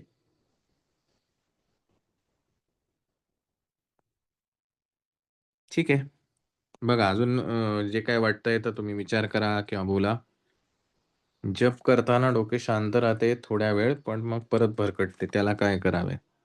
आता जसं म्हणलं, की जप करताना अ, अ, थोडा वेळ, काही सेकंद शांत वाटतं. कारण मेंदूला त्या गोष्टींची सवय नाही. त्याला त्याच्यामध्ये इंटरेस्ट निर्माण होत नाही. मग त्या इंटरेस्ट त्याला आपल्याला निर्माण करावा लागेल. मग आत्ता आपल्या मेंदूची स्टेज काय आहे, की त्याला छान-छान पाहावसं वाटतं, छान-छान ऐकावसं वाटतं. मग काय करायचं, ज्या कुठल्या देवाचा आपण जप करत असू, डोळे बंद करायचे. त्या देवाचं स्वरूप जे आहे, रूप जे आहे, ते पाहण्याचा आणि प्रयत्न करायचा. त्या रूपाशी आपले इमोशन जोडायचे. "अरे वाह! किती छान वाटतंय मला तुमच्याकडे बघून, देवाकडे बघून." असं मनातल्या मनात ह्या भावना निर्माण करत राहायच्या. आणि त्या भावनेला अनुसरून, की मी जो तुमचा जप करतो आहे, ते जप करून वॉव! मला कसलं भारी वाटतंय. हे आतल्या आतच ते फिलिंग यायला सुरुवात करायची. आतूनच, जाणून-बुजून. हे लगेच एका झटक्यात होणारच नाही. एक क्षण असा विचार होईल, परत पुढच्या क्षणी होईल. हळू त्याला आपल्याला एंगेज करायचं आहे. दुसरा एक महत्त्वाचा भाग असा असतो, आपलं मन कधी गुंततं, की ज्यावेळेला आपण प्रवाहासोबत येतो, फ्लोमध्ये येतो. म्हणजे जसं गाडीत बसल्यानंतर आपल्याला काहीच करायचं नसतं. गाडीच सगळं करते. गाडी स्पीडने पळते, गाडीच अंतर कापत राहते. सगळं गाडीच करते. आपण फक्त गाडीत बसतो. मग तसं त्याला एक सोपं आपल्याकडं साधन सांगितलेलं आहे. ते म्हणजे लयीमध्ये श्वास घ्यायचा, एक रिदमनी आणि त्या रिदमसोबत जप करत राहायचा. म्हणजे ज्याला आपण अजप-अजप असं म्हणतो, की श्वास घेताना अर्धा जप, श्वास सोडताना अर्धा जप. एका लयीमध्ये त्याचा रिदम चालू राहायला पाहिजे. सो ह्या लयीमुळे काय होतं, मेंदू एंगेज व्हायला लागतो आणि त्याचं बाकीकडं कारण त्याला आता त्या रिदमवरती फोकस करायचा आहे. तर ह्याही प्रयत्नांनी आपण त्या मनाला केंद्रित करू शकतो. मेंदूला तो फिलिंग देऊ शकतो. मग हळू-हळू तो मेंदू जो आहे तो बदलायला लागतो. कारण आता आपल्याला त्याला आणि मग हे करण्यासाठी काय आहे ते एकदम फक्त 10 मिनिटं जप करतानाच असं करत असू आणि इतर वेळेला तसं करत नसेल, तर मग त्याने काही फायदा होणार नाही. म्हणून मग आपण म्हणतो सातत्याने नामस्मरण ठेवा, की जेणेकरून त्या विचारांमध्ये आपण एंगेज राहायला पाहिजे. मग त्याचा परिणाम स्वरूप ज्यावेळेला देवासमोर बसाल, त्यावेळेला हळू मन एकाग्र व्हायला लागतं. पण आपल्याकडे हे असं विज्ञान न सांगता लगेच मग सांगितलं जातं, तुमचे वाईटच दोष आहेत आणि हेच दोष आहेत ते. तर थोडंसं डीपली आपण त्याच्यामध्ये विचार करायला पाहिजे. काय घडतंय? शेवटी ही प्रोसेस आहे. एका झटक्यात काहीच बदलणार नाही. पण टप्प्याटप्प्याने जर आपण ती गोष्ट केली, तर निश्चित आपल्याला ते साध्य होऊ शकतं. जर वाल्याचा वाल्मिकी होऊ शकतो, आपलं वाल्मिकी नाही किमान आणखीन काहीतरी चांगला तरी कोणतरी होईल. आपण आणि वाल्या पण नाही आहोत. त्यामुळे आपण त्याच्यापेक्षा थोडे सुपेरियर आहोत. तो निश्चित आपल्यामध्ये बदल होऊ शकतो, पण इट्स अ प्रोसेस. आपल्याला त्या पद्धतीत काम करावं लागेल. सो साधनांवर फोकस ठेवणं, योग्य साधन वापरणं आणि सातत्याने एकच साधन ठेवणं. आता आज एक प्रयोग करून बघितला, उद्या दुसराच प्रयोग केला, तिसऱ्यांदा तिसराच केला. मग ते मनाला एंगेज नाही ठेवणार, कारण त्याला सवय लागली पाहिजे. आपण सवयीचे गुलाम आहोत. जसं लहानपणी आपल्याला पहिल्या क्षणी काय आई जमलेलं नाही. पहिले आपण बोबडेच बोललेलो आहोत. हळू-हळू ते आपले बोल सुधारतात. तसं आपल्याला ही मनाचा सवय लावावी लागेल. मग ती गोष्ट साध्य होते. मग अगदी 11 माळे काय 12 माळा झालं तरी कळत नाही त्याला कधी 12वी झाली. तो अगदी मस्त छान एन्जॉय करत असतो. म्हणून ते सगळे संत म्हणतात ना, की तुम्ही जे काही करताय किंवा आपणही अगदी म्हणतो, करियर कोणतं निवडावं, की ज्याच्यात तुला आनंद वाटेल ते करियर निवड, की ज्याच्यात तुला छान वाटतं. सो सेम आपण व्यवहारात सुद्धा खरं तर तसंच वागत असतो. तेच फक्त आपल्याला इकडे फोर्सफुली करायचंय, एवढंच काम करायचं. आपल्याला छान वाटलं पाहिजे ते करताना, हे जास्ती महत्वाचं आहे. हॅलो दादा. हं, अ, तुम्ही सांगताय सगळं ठीक आहे. पण आपण हं, ज्यावेळेस समाजात वावरतो, घरात वावरतो, मग आता हा सतत प्रयत्न सतत ठेवावा लागतो ना, की असं वागायचंय, मनाला सतत इन्स्ट्रक्शन्स देत राहायचंय. आता हे जे संत होते त्यांनी काय केलंय, की ह्या सगळ्या गोष्टी सोडूनच दिल्यात. म्हणजे हं, सोडून नाही दिल्या, म्हणजे त्यांनी पाहिल्या पण त्याच्याकडे पूर्ण दुर्लक्ष केलं. जसं तुकाराम महाराजांनी स्वतःच्या संसाराकडे दुर्लक्ष केलं असेल, जे काही हं, केलं. मग त्यांनी फक्त त्याच गोष्टीकडे म्हणजे तीच गोष्ट सातत्याने करत राहिले. पण हं, आपल्याला काय होतं रोजच्या जीवनात सगळ्याच गोष्टी बघाव्या लागतात ना. फॉर एक्झाम्पल घरातलं असेल, बाहेरचं असेल, जॉब असेल, जे काही हं. असेल. त्यामुळे हे सतत प्रयत्नच करत राहावं लागतं. मग असं असं का? की मग आपल्याला ते पाहिजेच असेल तर हे सोडावंच लागेल का? नाही, नाही, नाही. मग आपल्याला गीता रेफर करायला लागेल ना. कृष्णाने कुठे सांगितलं युद्ध करू नकोस म्हणून? युद्धच करायचंय तुला. राजा व्हायचं म्हटल्यानंतर ह्या सगळ्या गोष्टी कराव्याच लागतील. सगळे प्रयत्न करून झालेले आहेत. तरी सुद्धा तो दुर्योधन ऐकलेला नाहीये. युद्ध करायचंच आहे. फक्त बदलायचं काय आहे? दृष्टिकोन बदलायचा आहे. शिव्या घालायच्यात ना तुम्हाला कोणाला तरी बिनधास्त घाला. दृष्टिकोन बदलायचा. मग तो म्हणतो की तुला काहीच लागणार नाही. हाच जो प्रयत्न आहे तोच तर गीतेतनं शिकायचा आहे, की त्यातलं जे मीनिंग आहे किंवा त्यातला जो मतितार्थ आहे तो बदलायचा आहे मला. तो जर मी बदलला तर मग ते करून सुद्धा मी नामनिराळा आहे. बिंब आणि पण हे मग प्रतिबिंब. प्रयत्न काय होतं मग दादा हे प्रयत्न सफल नाही होत, निष्फळ होतात. कारण दरवेळेस बाह्य गोष्टी आपल्यावरती परिणाम करतातच. कितीही अगदी नाही स्वाभाविक. म्हटलं, आता त्या किती करतच राहतात परिणाम आणि मग त्याने ह्या गोष्टीमध्ये अडथळा येतो. मग आयदर हे चूज कर नाहीतर हे चूज कर. म्हणजे मग कुठेच आनंद नाही ना. हे चूज कर नाहीतर काहीतरी तरी चूज कर असं वाटतं. अगदी, अगदी, अगदी खरं बोलत आहात. म्हणून तर सगळ्यात मगाशी मी जे म्हणताना म्हटलं, मला काय हवंय ह्याच्यातला माझा इंटरेस्ट मला निर्माण करावा लागेल. ज्यावेळेला माझा इंटरेस्ट तयार होतो ना, मग ह्या गोष्टी आपल्या आपोआप घडायला लागतात. मला त्यासाठी वेगळं म्हणजे डायबिटीज झालेल्या व्यक्तीला ज्याला डॉक्टरांनी सांगितलं, "हो तुम्ही साखर खाऊ नका, नाहीतर तुमची शुगर इतकी वाढेल, की मग हाताबाहेर जाईल केस." त्याची इच्छा असून सुद्धा तो साखर खाणार नाही. कारण त्याला माहिती आहे, मी जर हे केलं तर माझं वाईट होणार आहे किंवा मला आणखीन काहीतरी हेल्थचे रिलेटेड इश्यूज सुरू होतील, पैसे खर्च करायला लागतील, फिजिकल, मेंटल स्ट्रेस व्हायला लागेल. त्याला माहिती आहे काय होणार आहे. म्हणून तो अवेअर आहे, की समोर असून सुद्धा तो घेत नाही. आणि मग तीच व्यक्ती काही वर्षांनी जर तुम्ही त्यांना बघितलं, तर तो चहासुद्धा अगोड पितो किंवा बाकीच्या काही गोष्टी अगोड खातो. लोक, "अहो कसं काय जातं हो तुम्हाला?" "नाही आता सवय झाली मला. मला काहीच वाटत नाही. उलट हेच आता छान वाटतं." असे जे लोकांचे अनुभव आहेत म्हणजे काय त्यांना त्यांच्यातला इंटरेस्ट निर्माण झाला. ज्यावेळेला आपल्या लाईफबद्दल हा इंटरेस्ट निर्माण होईल. तुम्ही म्हणताय ते अगदी बरोबर आहे. तो सगळ्या संतांनी जे काही प्रकारे आपल्याला कुठं संत व्हायचं आहे, आपल्याला माणूसच व्हायचं आहे. त्याच वेळी फक्त मला माझा इंटरेस्ट करायचा आहे. का करतोय मी हे सगळं? 10 वेळा रागवत असेल ना, 10 वेळा रिएक्टिव्ह होत असेल ना, 8 वेळेला मी प्रयत्न करणार, की मी नाही रिएक्टिव्ह होणार. 2 वेळा होऊ दे ना, काही प्रॉब्लेम नाही. कुठं घाई आहे आपल्याला? म्हणून हे जर मी प्रयत्न ठेवले, शेवटी परमेश्वर जो आहे ना, तो भाव पाहतो. म्हणजे इंटेंट पाहतो. हेतू काय आहे? आणि हेतू जर चांगला असेल, तर मदत करणारा तो वरती बसलाय ना, कारण आपल्यापेक्षा त्याला जास्ती काळजी आहे. त्याला घाई जास्ती आहे, की आपल्याला त्याच्यासोबत घ्यायची. आपली घाई तर सोडूनच द्या, पण त्याला हे दिसलं पाहिजे, की हा खरंच प्रामाणिक आहे. जसं तुम्ही आता शिकवता म्हटलं, तुम्हालाही कळतं कुठला विद्यार्थी कशा प्रकारचा आहे. जो ज्या प्रकारचा असतो त्या पद्धतीने शिकवणं.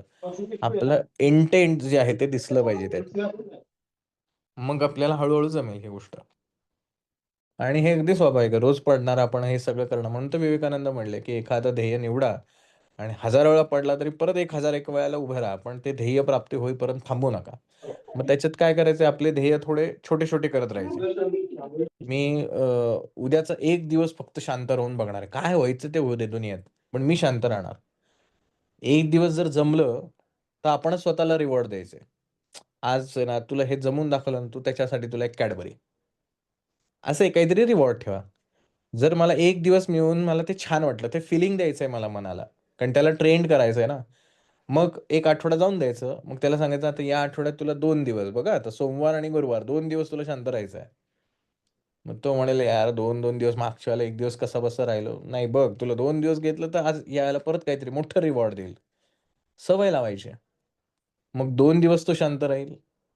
हळू असं करत मग अरे यार शांतच राहायचंय आपल्याला.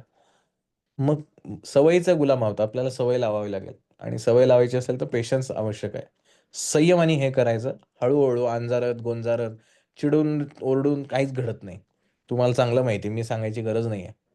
सो प्रेमानेच ह्या सगळ्या गोष्टी घ्याव्या लागतील. स्टेप बाय स्टेप जायचं. 1 माळ जप करायची आणि त्याला सांगायचं 1 माळेपर्यंत तू एका ठिकाणी राहा. तुला आज मी 11 करायला लावत नाही किंवा 50 करायला लावत नाही. पण एकच कर. एक केलं त्याने, अरे रिवॉर्ड चल तुझ्यासाठी आज मी ना काहीतरी भारी जेवायला देते किंवा आणखीन काही जे तुम्ही ठरवा. आता उद्या त्याला सांगायचं आता 2 करायचेत बरं का. किंवा पहिल्यांदा सांगायचं 1च मिनिट तुला फक्त शांत बसायचं. जास्ती काही करायची गरज नाही. काय नको ते अर्धा तास मेडिटेशन वगैरे काहीच नको. 1च मिनिटं करायचं आणि 1 मिनिटात अजिबात दुसरा विचार आणून नाही द्यायचा. आणि जर तो 1 मिनिटं शांत बसलास तर तुला रिवॉर्ड देईन. नेक्स्ट डे 2 मिनिटं, नेक्स्ट डे 3 मिनिटं. हळू सवय लागली पाहिजे. मग हळू इंटरेस्ट निर्माण होईल. एकदा इंटरेस्ट झाला, की आपले सगळ्यांचे आहे ना हो, तुम्ही महाराजांची सेवा करण्याच्या अगोदर कुठं तुम्हाला महाराजांबद्दल इंटरेस्ट होता? जेव्हा त्याच्यात इंटरेस्ट निर्माण झाला, मग आता आवडीनं जाता. पण तेच दुसऱ्याला सांगितलं, "अरे चल रे जरा दर्शनाला." "मला नाही वेळ आता." त्याचा इंटरेस्ट वेगळा आहे. तुम्ही सवय लावली आहे तुम्हाला, त्याला सवय लागायची आहे. एवढाच फरक आहे. सो सवयीचे गुलाम आहोत आपण. त्यामुळे आपल्याला अशा प्रकारे सवय लावावी लागेल. तुमच्या पद्धतीने तुम्ही ठरवा, की मला कुठली पद्धत जास्ती संयुक्तिक वाटते. ती पद्धत निवडायची आणि करून घ्यायचं. एकाचा फॉर्म्युला दुसऱ्याला लागू पडेलच असं अजिबात नाही. प्रत्येकाने आपलं आकलन करावं आणि आपले फॉर्म्युले शोधून काढा. अल्टिमेट गोल एकच आहे. असं केलं तर निश्चित घडू शकतं. मग आजूबाजूला कितीही गोंगाट असो, म्हणजे ध्यानाच्या ज्या पद्धती आहेत त्याच्यामध्ये पहिलं सूत्र असतं, शांतता जिथे आजूबाजूला आहे अशा ठिकाणी ध्यान करा. ज्यावेळेला इतकं तुमचं ध्यान लागायला लागतं हळू की नंतर पिन जरी पडली तरी त्याच्या आवाजाने सुद्धा बॉम्बस्फोट झाला इतका प्रचंड त्याचा धसका बसतो आणि तो जागा होतो. ही स्टेज आल्यानंतर मग दुसरी स्टेज येते, की प्रचंड गोंगाटामध्ये सुद्धा मनाने शांत ठेवायचं आहे. अशा 2 साधना कराव्या लागतात आणि ह्या वर्षानुवर्षाच्या आहे. सो हे सातत्याने घडणार आहे आणि एकाच जन्मात घडायची आवश्यकता नाही ना. या जन्मात थोडं घडेल, पुढच्या. सो स्टेप बाय स्टेप जाऊया. सो पण साधनेचे काय माहिती दादा पुढच्या पुढच्या जन्मात कुठून सुरुवात होईल. येणार आहे. तुमचाच प्रश्न 6व्या अध्यायात आहे. हम्म. त्यामुळे स्टेप बाय स्टेप आपलंच सगळी कंडिशन अर्जुनाकडनं येणार आहे. ओके दादा. दादा हा बोला. हा एखाद्या व्यक्तीला समजा आता माझ्या बाबतीतच मी एक उदाहरण सांगते. एखाद्या व्यक्तीला माझा अपमान करण्यात मजा येते किंवा हम्म, त्याला वाटतं की मी हिचा अपमान केला तर ही व्यक्ती उद्या इथे उगवणार नाही किंवा येणार नाही एवढा अपमान हम्म, केल्यावर. हम्म, पण दुसऱ्या दिवशी मी तिथे जाऊन माझं कार्य आहे ते करत बसते. तर मला हम्म, कारण त्या व्यक्तीच्या बद्दल काहीही वाटत नाही. त्या व्यक्तीला अभिप्रेत असतं की हिचा एवढा काल अपमान केला तर आज हिने माझा अपमान किंवा बदल्याची भावना असेल हिच्या मनात. पण हम्म, तसं काहीही न ठेवता कालची गोष्ट घडली ती घडली. मला त्याच्याशी घेणं देणं नाही. माझं काम आहे, मी करणार, माझं ड्युटी झाली, मी निघून जाणार. ही हम्म, अशी आता प्रवृत्ती निर्माण झाली. समोरची व्यक्ती वारंवार प्रयत्न करत असते अपमान करण्याचा काहीतरी खुसपट काढण्याचा, पण त्याचा काहीही परिणाम करून न घेता त्या व्यक्तीपासून खूप दूर राहण्याचा प्रयत्न करते. मग तो योग्य आहे का अयोग्य आहे दादा? या गोष्टीसाठी देवाचे रोज आभार मानायचे की माझा जो पेशन्स आहे तो जज करण्यासाठी रोज एक माणूस माझ्या जवळ ठेवलेला आहे. सो माझं मला मला जजमेंट आनंद होतो खूप. हा म्हणून पण आनंद झाला हे देवाला कळलं पाहिजे ना. हो हो ते स्वामींनाच सांगते मी हा की म्हणून त्यांना तुम्ही थँक्स मला म्हणायचं. थँक्सच म्हणते की मला बा खूप आनंद होतोय की हम्म. त्या व्यक्ती खूप संधी शोधतोय की जेणेकरून मला काहीतरी बोलावं, काहीतरी कुठून तरी. पण मला काहीच फरक पडत नाही. माझं काम आहे, मी त्यांच्यासाठी जातच नाही ना तिथे. माझं नाही नाही काम नाही नाही कोणाचे आहे. तसं नाही. हे तर झालं तुम्ही हं, म्हणताय चांगली गोष्ट आहे. थँक्स हं. यासाठी म्हणायचं आहे की तुम्ही हा स्वतःला सवय लावताय ना की कोणी काही हो, बोललं तरी मी हो, माझ्या हो. पद्धतीने आणि त्यांच्याच बाबतीत नाही, सगळ्यांच्याच बाबतीत. म्हणजे हा मला काहीच सगळ्यांच्या फरक सोबत पडत म्हणजे नाही. तुम्ही हां. तुमचा पेशन्स जो आहे तो वाढवताय. मला रिॲक्ट व्हायचंच हो. नाहीये हे तुम्ही तो ठरवताय. बदल आता जाणवतोय. हा आता ह्या मग नवरात्रात पण जाणवतोय. आधीही थोडाफार जाणवत होता. पण तुम्ही आता जे एक्झाम्पल देताय त्याने प्रकर्षाने जाणवतंय, की हे आपल्या बाबतीत घडतंय. आणि थँक्स गॉड म्हणजे देवाचे आभारच आहेत, की कुठे तर का होईना, की त्याने थोडी तरी वाटचाल दिली ते मात्र तरी. म्हणजे राईट राईट. खूप असं हे होतंय. साधं गणित लक्षात ठेवा आपल्या शाळेतलं जसं असतं आपण जोपर्यंत पहिलीतलं जे काही शिक्षण असेल ते पूर्ण करत नाही तोपर्यंत हं, दुसरीत कोणी ढकलत नाही आपल्याला. तसं देव हं. पण म्हणतो की जोपर्यंत त्याला खात्री वाटत नाही की खरंच तुम्ही आता पेशन्स मिळवलाय तोपर्यंत ही माणसं काही तुमच्या आयुष्यातनं जाणार नाही. ज्या दिवशी त्याला वाटेल की आता पास झालेत परीक्षेत ही माणसं आपोआप त्या क्षणापासून तुमच्यापासून तीच माणसं कदाचित गोड बोलायला लागतील किंवा ऑटोमॅटिकली पास होतील. काही हो, काही ते फरक नाही. होतंय. हा बघा. काही आणि स्वतःहून बोलायला येतात किंवा स्वतःहून काहीतरी. पण मला सगळेच प्रिय आहेत. मला अप्रिय असं कोणतीच गोष्ट नाहीये. मी हम्म. माझा अपमान केला तरी तोही मला सन्मान समजलीये. मला कारण त्याशी घेणं-देणंच नाही. मान-सन्मानात मी अडकून राहतच नाही. ते आपल्याला त्यात अडकायचंच नाहीये असं समजून मनाला पुढे करते, की नाही ह्यात नाही अडकायचंय आपल्याला. आपल्याला जे ध्येय आहे आपलं, आपल्याला जे करायचंय ते आपण साध्य करायचंय. व्हेरी ह्यांच्यात गुड. बघा अडकून नाही जायचंय. जयश्री मॅडम बघा आता तुम्ही विचारलेल्या प्रश्नाचं उत्तर म्हणजे मी द्यायच्या ऐवजी त्या चेतनाताईंनीच छान दिलं. एकदा इंटरेस्ट निर्माण झालं, ध्येय निश्चित झालं, की होतं हळू आणि त्यांनी काय एका दिवसात निश्चित साध्य झालं नसेल त्यांना. नाही, बऱ्याच नाही. वर्षांचे भरपूर 2-3 वर्ष तर भरपूर लागलेच आहेत. म्हणजे सो थोडं सोपं नाहीये. येस येस पण अगदी मला अगदी. एवढं सगळं बोलता नाही येत एवढंच फक्त प्रॉब्लेम आहे. थोडंफार येतं तेवढं आपलं बोलायचं. काहीच येस नाही येस. करायचं. हा आशय समजल्याशी मतलब धन्यवाद. बाकी अलंकारांशी काय हां, संबंध आहे. व्याकरण नाही जमत. बस बस बस राहून दे व्याकरण म्हणजे नेहमी कधीही लक्षात ठेवा आता तुम्ही केंद्रात मार्गदर्शन वगैरे जर हं. करत असाल ना काहीच नाही नाही, नाही. हं, अलंकारांविषयी काही फरक पडत नाही. आपल्या हं. भावना समोरच्यापर्यंत पोहोचल्या ना बस झालं. बाकीचं काय काय फार फार तर म्हणेल याला बोलता येत नाही म्हणू दे की काय मला कुठं बोलायचं काय एखाद्याला गरज आहे तिथे मदत करायची एवढंच फक्त करायचं बास. बस त्याचं फळ काही मिळेल त्याची अपेक्षा नाही करायची. बस एखाद्याने माझ्याकडे मदत मागितली, आज नाही अवेलेबल होऊ शकत आहे, येईन मी. बास एवढं बोलायचं. मला माहिती नाही मी का बोलले ते, की मी येईन म्हणून. हम्म. पण त्या परमेश्वराने माझ्याकडनं बोलून घेतले. तो बघून घेईल मला तिथे पाठवायचंय की नाही ते एवढंच फक्त करायचं. राइट, होतंय राइट. ते आणि सध्या. व्हेरी धन्यवाद गुड. दादा. येस. सो प्रयत्न करत आपण आपल्या लेव्हलवर आपलं टार्गेट ठेवायचं. काही दुसऱ्याशी कंपेअर करू नका कोणी पण. माझं छोटंच टार्गेट बघ, एखादा म्हणेल बघा मला असलं जमलं तर ठीक आहे, त्यांना त्यांचं जमलं, आपण आपल्या पुरतं. आपण काय होतं, कंपॅरिझन मध्ये सगळी गडबड होते. मला कधी जमायचं एवढं, जाऊन दे ना, आपल्याला कुठं जमवायचं आहे. आपण आपल्या पुरता छोट्या छोट्या गोष्टीतनं शिकायला शिका. तेच आयुष्यात खूप आहे, कारण निसर्ग परमेश्वर आपल्याच आजूबाजूला आहे, सगळीकडे आहे. तो आपल्याला सातत्याने शिकवत असतो. बस आपण त्याच्याकडनं शिकायचं, एवढं डोक्यात ठेवायचं की मला शिकायचंय. आणि दिवसभरात शिकलं की असं म्हणायचं देवाला की अरे बरं झालं तुम्हाला शिकायला मिळालं. मी जे तुम्हाला बोलतोय, मी काही असा पडित मूर्ख वगैरे मला अजिबात इंटरेस्ट नाही. मी जे अनुभवतो, मी जे प्रयोग करतो ते मी तुमच्यापर्यंत मांडतो. कदाचित माझे प्रयोग चुकीचे असू शकतात, त्यातनं येणारे रिझल्टही चुकीचे असू शकतात. म्हणून मी तुम्हाला म्हणतो की तुम्ही तुमच्या लेव्हलवर पण ट्राय करा. जर आपले सगळ्यांचेच प्रयोग सक्सेसफुल झाले तर आपण म्हणूया की अरे नाही, नाही हा प्रयोग बरोबर आहे. कदाचित नाही झाला तर आपण म्हणायचं हा नाही प्रयोग बरोबर नाहीये. माझ्या लेव्हलने हा वेगळा प्रयोग असू शकतो. काही हरकत नाही ना. आपल्याला महत्त्वाचं काय आहे? आपल्याला जो अपेक्षित निकाल पाहिजे तो मिळालाय का ते महत्त्वाचं आहे. बाकीचं काय करायचंय? 10वीत किती मार्क पडले आता कोणी विचारत पण नाही. त्यावेळेला ते एवढे महत्त्वाचे होते ना, तसं त्या पद्धतीने जायचं. सो अनुभवजन्य ज्या गोष्टी आहेत, की जे मला जमतं किंवा मी काही वेळेला केलेलं आहे, ते मला सांगायचंय. ते पुन्हा-पुन्हा करण्याची माझ्यात बुद्धी होईल का नाही मला नाही माहिती. आज वाटतंय, उद्या कदाचित 1 वर्षानंतर मी काहीतरी म्हणेन, "हे गीता-बिता फालतू आहे, काय शिकायची गरज नाही." माझा उद्याचा आयुष्यातला अनुभव वेगळा असू शकेल. मला काय फरक पडतोय? त्याचं एम आणि माझं एम वेगवेगळं आहे. त्याला त्याच्या वाटेने जाऊन द्यायचं, मी माझ्या वाटेने जाईन. म्हणून कोणाही माणसाला आपण जे गुरु-बिरू म्हणत बसतो ना, ही सगळ्यात मोठी अंधश्रद्धा आहे. काही अशी माणसं-बिणसं गुरु करायची गरज नाही. इतके छान आपल्याकडे त्या संतांचे विचार आहेत. त्यांनी स्पष्ट सांगितलंय, की "जो बोले तैसा चाले, त्याची वंदावे पावले." जसा बोलतो तसा तो वागतोय का? लोकांच्या मनातल्या वासनाच नाही. मग आपण पाहतो काय-काय घडतंय समाजामध्ये, कोण-कोण बंधू-बाबा तयार होतात. काय करायचं यावेळी? आपलं आयुष्य जेवढं आपले गुरु आहेत, त्याच्यापेक्षा जगात कोणीच नाही. कारण आपले गुरु आपल्यासाठी, कारण गुरु ही व्यक्ती नसतेच कधी.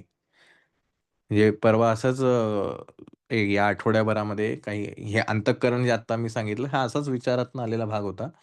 तर त्यावेळेला मला तो एक आपले जे ह्याची गायत्री मातोश्रींची जी आरती आहे, त्याच्यामधला एक फार शब्द आठवला एकदम आणि त्याच्यावर विचार केला आणि म्हटलं किती भारी लिहिलं आहे. म्हणजे गायत्री मात्रा म्हणजे नेमकं कोण? किंवा गायत्री म्हणजे नेमकं काय?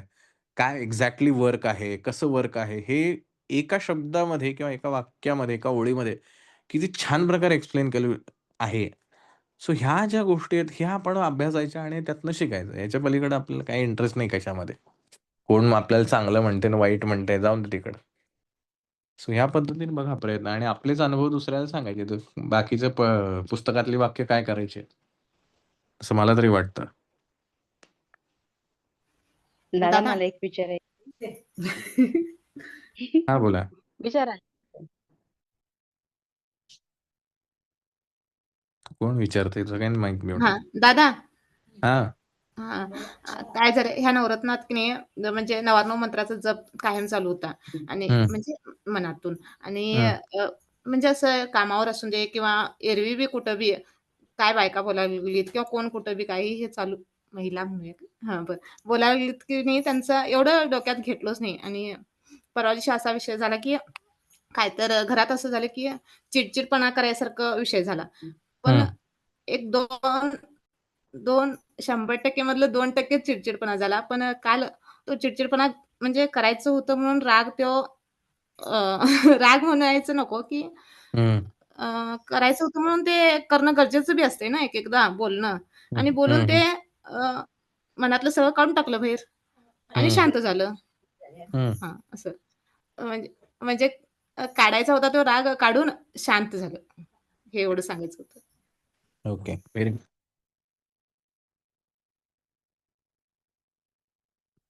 हां, लक्ष्मीताई बोला.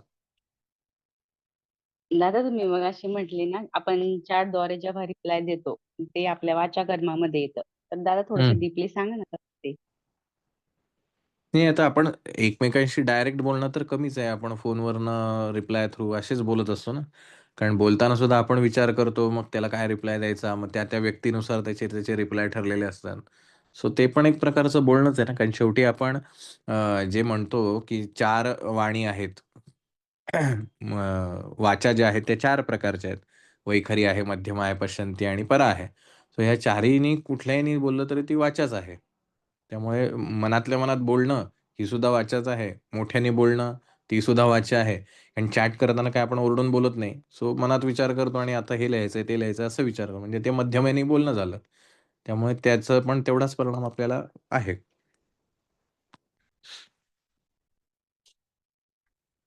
ओके.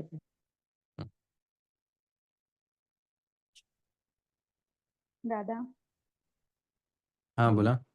हा मला म्हणजे एक शेअर करायचंय. हं. मी असं टोटली पूर्ण असं ब्लँक होती याबद्दल. तेव्हा हे सगळं मिळत गेलं मला आणि त्यामध्ये आपली भगवद्गीता सुरू झाली. मग हा विषय आला की मृत्यूच्या समयी आपल्याला जी भावना आपली जी स्ट्रॉंग असते त्यावेळेस त्याप्रमाणे आपण दुसऱ्या देहामध्ये जातो असं.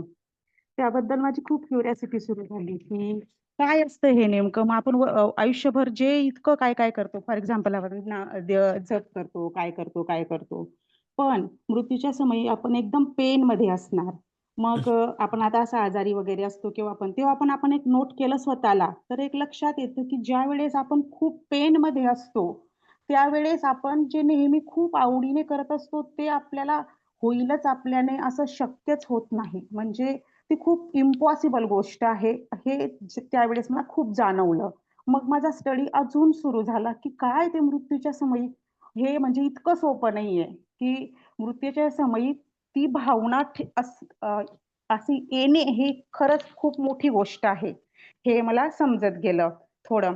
मग मी तो अध्याय वाचायला घेतला आणि थोडं माझी क्युरिओसिटी असते, पुढचं पुढचं वाचत असते. सॉरी, म्हणजे मागचं किती समजले ते असू द्या, पण वाचण्याची क्युरिओसिटी असते त्यामुळे वाचत असते. तर तिथं अर्जुनाने विचारलं होतं की म्हणजे जो आता सगळे प्रयत्न करतोय तो जर मध्येच फेल झाला तर हे सगळं वेस्ट जाईल का. मग भगवंताने सांगितलं नाही, तसं होतच नाही. ते पुढे कॅरी फॉरवर्ड होतं असं. मग ती जी भावना आहे ती जी आपण म्हणजे ती भावना आपल्याला जर आता सात्विक आपण मार्ग धरलेला आहे तो एवढ्या प्रमाणात जास्त ठेवावा लागेल की तो त्यावेळेस त्या पेन मध्ये सुद्धा तो आपल्याला आठवायला पाहिजे. हे मला हं. म्हणजे त्याच्यातनं थोडं क्लिअर झालं. मग आता हे जे सगळ्यांनी जे प्रश्न केले, प्रॉब्लेम काय असतो आपल्या दैनंदिन जीवनामध्ये सगळ्या चांगल्या परिस्थितीशी, चांगल्या लोकांशी अगदी सगळं आनंदाचं असतं, तिथं वागायला आपण कदाचित भगवद्गीता इम्प्लिमेंटही करू, ठीक आहे.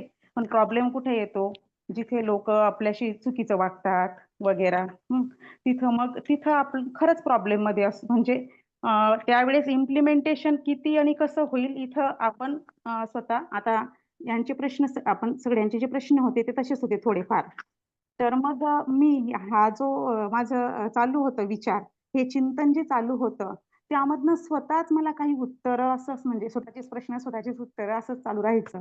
मग त्याच्यातनं मला एक असं क्लिअर झालं की जे जे असे वेगळ्या म्हणजे स्वतः मुद्दामून त्रास देणारी लोक किंवा अनवॉन्टेड ठिकाणी आपण एनर्जी खर्च होते आपली, त्याचा काहीच संबंध नसतो.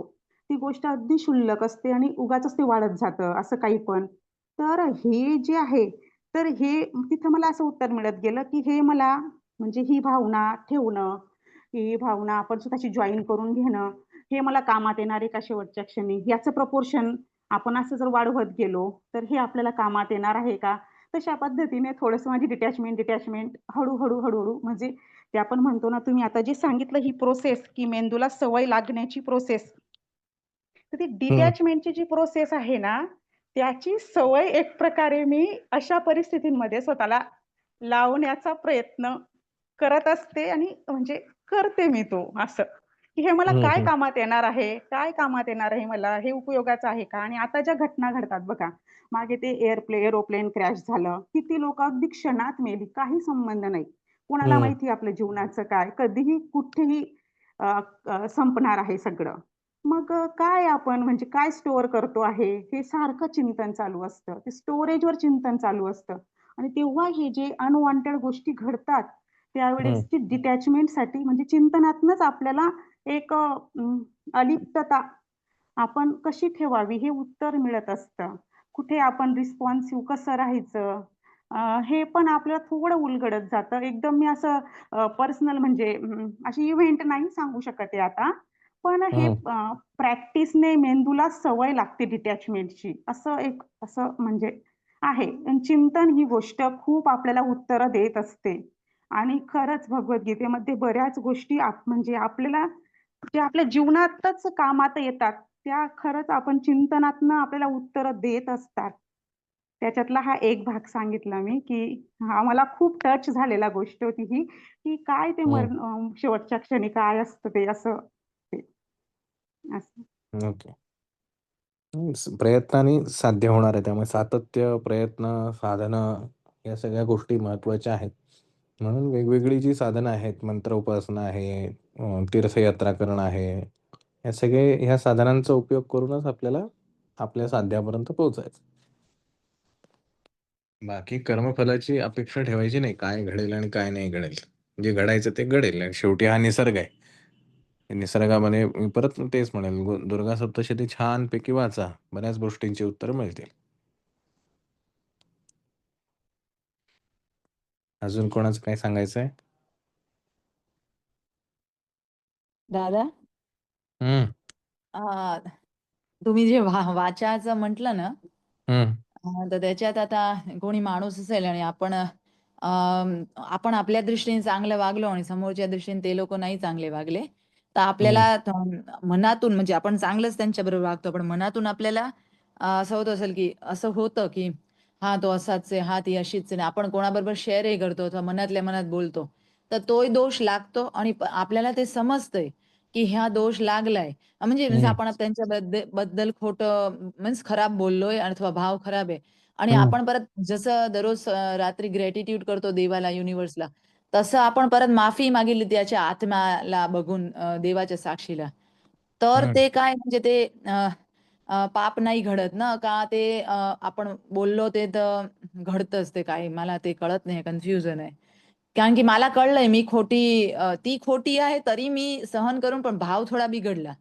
मी परत हं, त्याची माफी मागितली म्हणजे मनोमन देवाला समक्ष त्यांच्या आत्माची. पण म्हणजे मग हं. काय ते म्हणजे कंपन्सेट झालं का नाही झालं? नाही, देवाकडे असं कॉम्पेन्सेट करायच्या काही सिस्टमच नाही बनवलेल्या. तो म्हणतोय every action there is a reaction, equal and opposite. असा सिंपल लॉ त्यांनी बनवून ठेवलाय. फक्त आता त्याच्यामध्ये काय आहे, की एक्सक्यूज जे आहेत, की ज्याला आपण खरंच मनापासून सॉरी म्हणत असू आणि त्याचं पुन्हा रिपिटेशन जर होत नसेल, तर मग जसं स्वसंरक्षणासाठी एखाद्याचा खून केला असं जर कोर्टामध्ये सिद्ध झालं, तर त्याला एकतर शिक्षा मिळत नाही किंवा कमी मिळते. कारण त्यांनी स्वतःच्या संरक्षणासाठी केलेला तो प्रतिहल्ला होता. तर म्हणजे कृती काय आहे, तर खून करणंच आहे. पण ती स्वसंरक्षणासाठी केली आहे किंवा एखादं काहीतरी वाईट घडत होतं त्याच्यासाठी केलंय. अशा ज्या कायद्यामधल्या गोष्टी असतात, तसं देवाच्या कायद्यामध्ये सुद्धा आहे, की ठीक आहे चुका घडल्यात तुमच्याकडनं काही हरकत नाही. पण तुम्हाला त्या चुकांबद्दल गिल्ट आहे आणि तुम्ही त्याचं रिपिटेशन जर करत नसाल, तर थोडीफार सूट मिळते ना आपल्याला त्या कर्मातनं. म्हणजे पूर्ण पश्चाताप 100% खरा असतो पण 100% नाही हो, होत ते. पश्चाताप खरा असतो. हो, अच्छा. पण पश्चाताप खरा असतो, पण तरी ते परत तेच रिपीट ते लोकही करतात, तर काय करायचं? कसं असतं, मला शिक्षेतून सूट मिळावी किंवा त्यातनं कमी शिक्षा व्हावी, अशी मी कोर्टाला विनंती करू शकतो. पण अंतिम निर्णय कोर्टाचा असतो. मला पश्चाताप झाला इथपर्यंत ठीक आहे, पण तो समोरच्याने ॲक्सेप्ट करायला पाहिजे ना. समोरचा म्हणजे देवाकडच्या त्या सिस्टममध्ये. त्या सिस्टममध्ये बसला तर त्याला काही एक्सक्यूजेस मिळतील. जो बसला नसेल तर मी कितीही वेळा माफी मागून काय उपयोग आहे? तर माझं माफी मागण्याचं काम आहे, विनंती करण्याचं काम आहे, ते मी करत राहावं. बाकी त्याच्यावर कोर्टाकडे सोडून द्या बाबा, तुम्हाला वाटलं तर बघा, मी विनंती हं. केलेली आहे.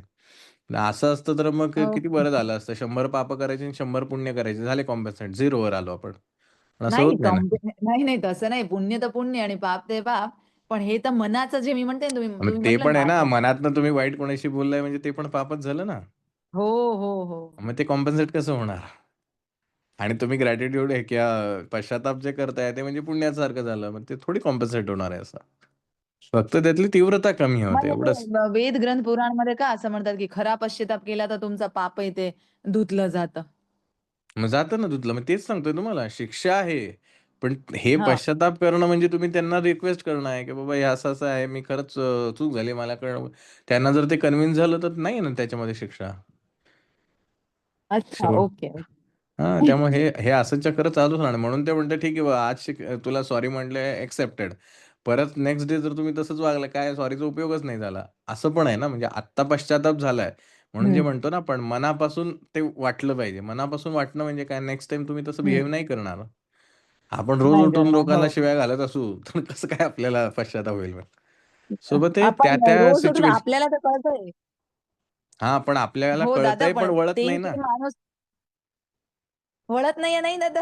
पण हां. समोरचा माणूस तसं तसंच आपली हां, म्हणजे हैराण करत असेल तर काय नाही, नाही मग करायचं? हां, मग आपण ठरवायचं आपण रोज शिक्षा घ्यायची असेल तर समोरच्याला रोज टोकत राहायचं. "घे भाऊ तुला मारलं आज मी, घेणार मी शिक्षा." पण मला जर शिक्षा भोगायची नसेल तर मग तू वाग तसं, पण मी याला नाही स्टॉप वागणार तर. करायचं असेल तर? नाही, पण याला स्टॉप करायचं असेल तर कुणीतरी? मग सांगितलं ना रिएक्टिव्ह व्हायचं नाही आणि रिस्पॉन्सिव्ह व्हायचं, की ठीक आहे तो वाईट वागला मी शांत हो. बसतो. म्हणजे आपण सगळं सहनच करत बसायचं सबन बस जिंदगी. अहिंसो परमो धर्मा. हे भगवान! हां, सोपं थोडी आहे इथं काही. मग ते एकनाथ महाराजांचं उदाहरण कशाला देतात? तो 21व्या थुंकला, काय थुंकला तो.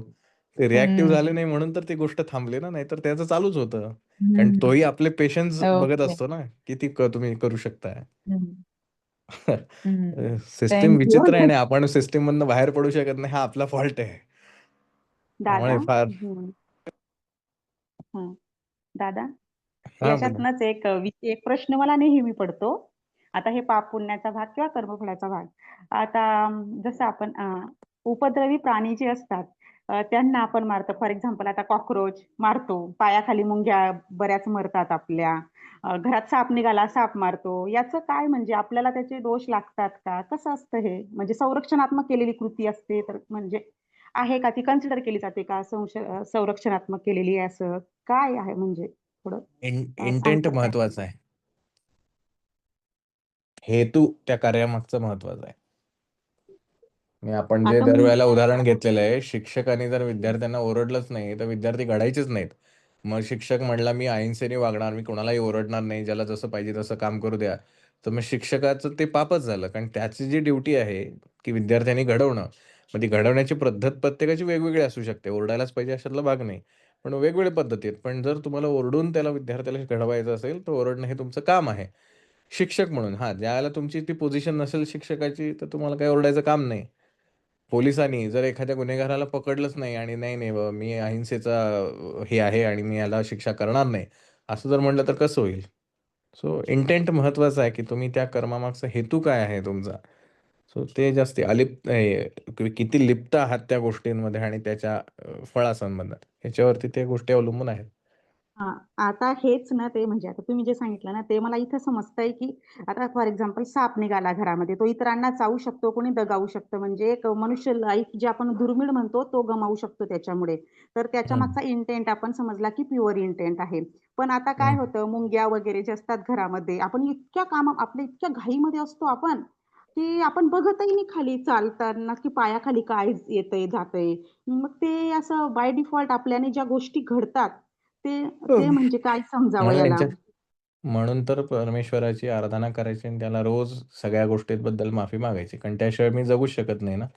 मी श्वास घेताना हं, पण कित्येक जीवजंतू मरतात. तो आता काय करणार मला हं, खुर्चीवर बसायचं असेल तर बसलेल्याला उठवावं लागेल ना, त्याशिवाय कसं उठून बसणार मी? आलं काही लक्षात. आलं. गोष्टी व्यवहाराच्या गोष्टी असतात, त्या व्यवहाराच्या स्तरावर पाहिजे आणि करायच्या. समजलं दादा. हं. ते काय आहे डिस्टिल वॉटर 100% शुद्ध असलं तरी पिण्यास योग्य नाही ना. दादा, हं, जैन धर्मीय जे तोंडाला रुमाल बांधतात, परत पायात चप्पल घालत नाही, ते हं, सारखं म्हणतात, की तोंडात ते जंतू जाऊ नये श्वासावाटे किंवा हं. पायाखाली काही येऊ नये. पण चालताना तर ते जीव दिसत पण नाहीत. मग ते तर घडतच असणार ना नाही त्यांच्या पण म्हणून हातून. त्यांची भावना तशीच आहे, की वर्षभर आपल्याला जे काही आपल्याकडनं घडतं त्यातले ते 3-4 महिने जे पर्युषण पाळतात, तर त्याच्यामध्ये ती हां, माफी हां. की ॲटलीस्ट 100 मरत असतील तर मी माझ्यामुळे 10च मारतो बाबा. कारण त्याच्याशिवाय तर मी जगूच शकणार नाही. न बोलता हां, राहू तेच. शकणार नाही. तर त्यातल्या त्यात म्हणजे ते माफीनामा. आपण म्हणजे बघायला गेलं तर कितीतरी आपल्याकडनं म्हणजे गोष्टी चुकीच्या घडत असतात. पण ते आपल्याला त्याचं काउंटिंगच नाहीये. पण देवाकडे त्याचं नाही. काउंटिंग सारखं जर होत असेल ना, आपण आपल्यातून कुठल्या घडलेल्या कर्मात लिप्त आहोत ह्याच्यावरती त्याचे परिणाम अवलंबून आहेत. आपण जेव्हा ही गोष्ट घडते आपल्याकडनं तेव्हा आपल्याला कुठं माहिती काय घडतंय. हा तेच म्हणजे काय काय ते सो कळत जर पण नाहीत मी आपण करतो ते. मी त्याच्यामध्ये इन्व्हॉल्वच नाहीये तर मला कसं पाप हम्म. लागेल. म्हणजे आपण जे नेहमी उदाहरण घेतो की शेजारच्या घरात भांडणं चालू आहेत त्याचा त्रास मला होत नाही ना. आता एखाद्या व्यक्तीने सर्वांना संबोधून एखादा शब्द वापरला तर एकाच व्यक्तीने ते लावून घेणं योग्य आहे का अयोग्य? ते लावून घेणाऱ्या व्यक्तीच्या मनाला खातं म्हणून तो लावून घेतो, नाहीतर कशाला लावून घेईल. त्यामुळे त्याच्या हा आतमध्ये कारण काहीतरी घडलेलं असेल. मी त्या व्यक्तीला तुमची उदाहरणं देऊनच समजवलं. कारण म्हटलं जे लावून घ्यायचं आपलं कारणच नाहीये. आपल्याचा काहीच संबंध नाहीये. ते व्यक्ती बोलली, सर्वांना बोलली आहे ना. आपण आणि कसं लावून घ्यायचं? आपण त्यांचा काहीच अपमान नाही केला. आपण त्यांना काही बोललो नाहीये. त्यांना तसं वाटतंय. नाही त्यामुळे होतं. तुम्ही का स्वतःला ते लावून घेताय? असं बरोबर. त्यांना काल तरी समजावून सांगितलं. तर त्याचा त्यांच्यावर की आता काय परिणाम झालाय नाही झाला. पण असे कित्येक लोक म्हणजे आहेत समाजामध्ये, की आपलं काही ते घेणं नसतं. पण हे मला म्हणजे लावून घेतात आणि फुकट म्हणजे विचार करत बसतात आणि संभ्रमात राहतात. डिप्रेशनमध्ये जातात. कित्येक असे आहेत.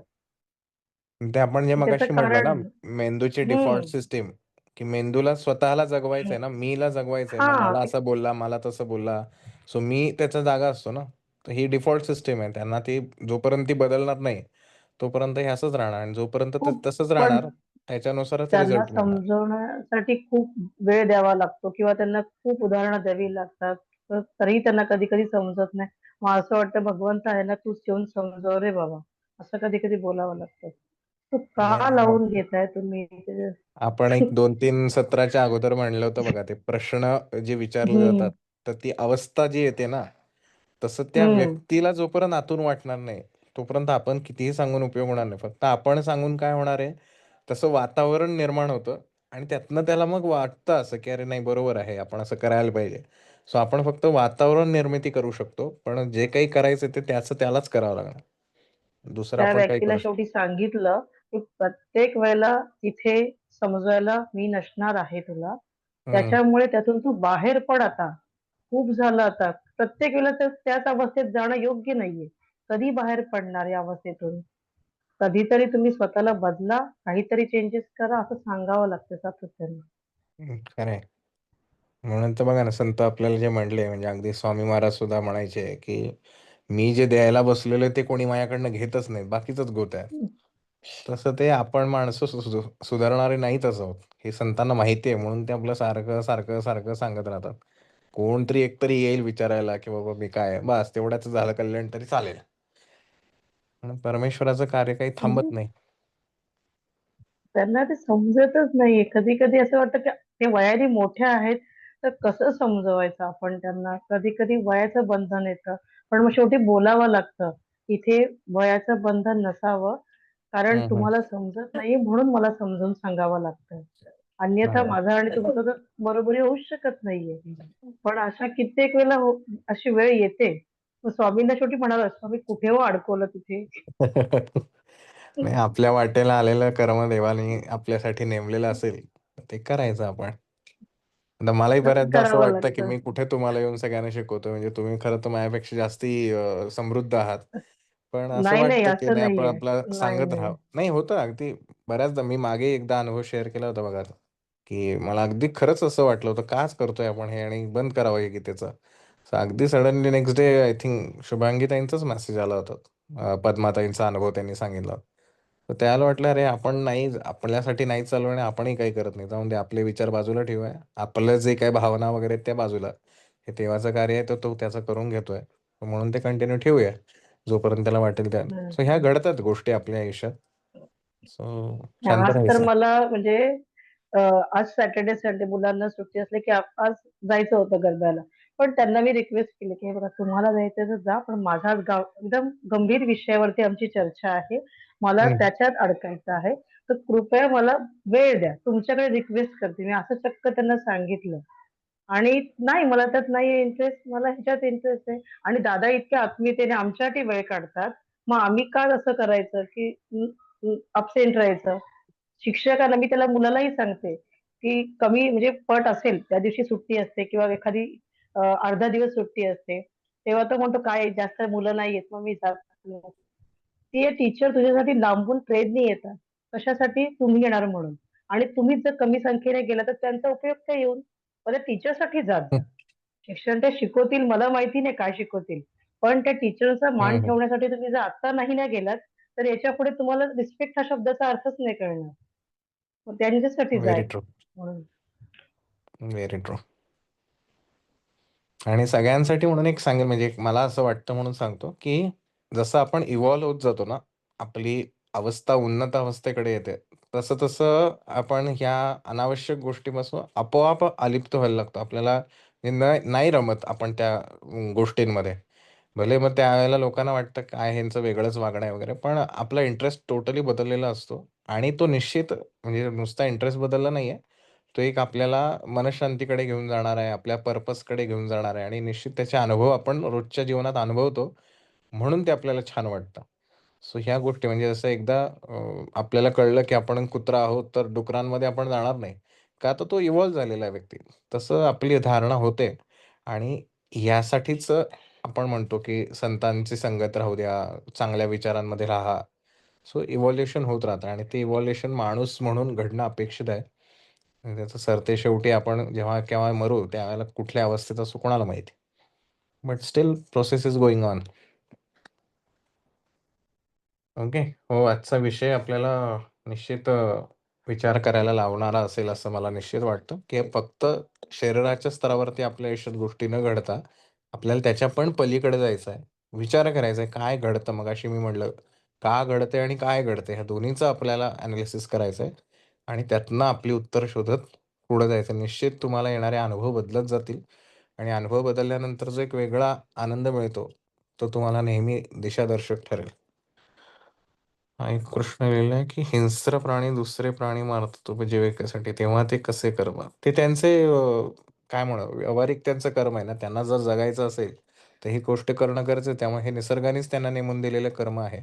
त्यामुळे त्यांनी ते करणं अपेक्षितच आहे. त्यामुळे त्याचा काही दोष लागत नाही.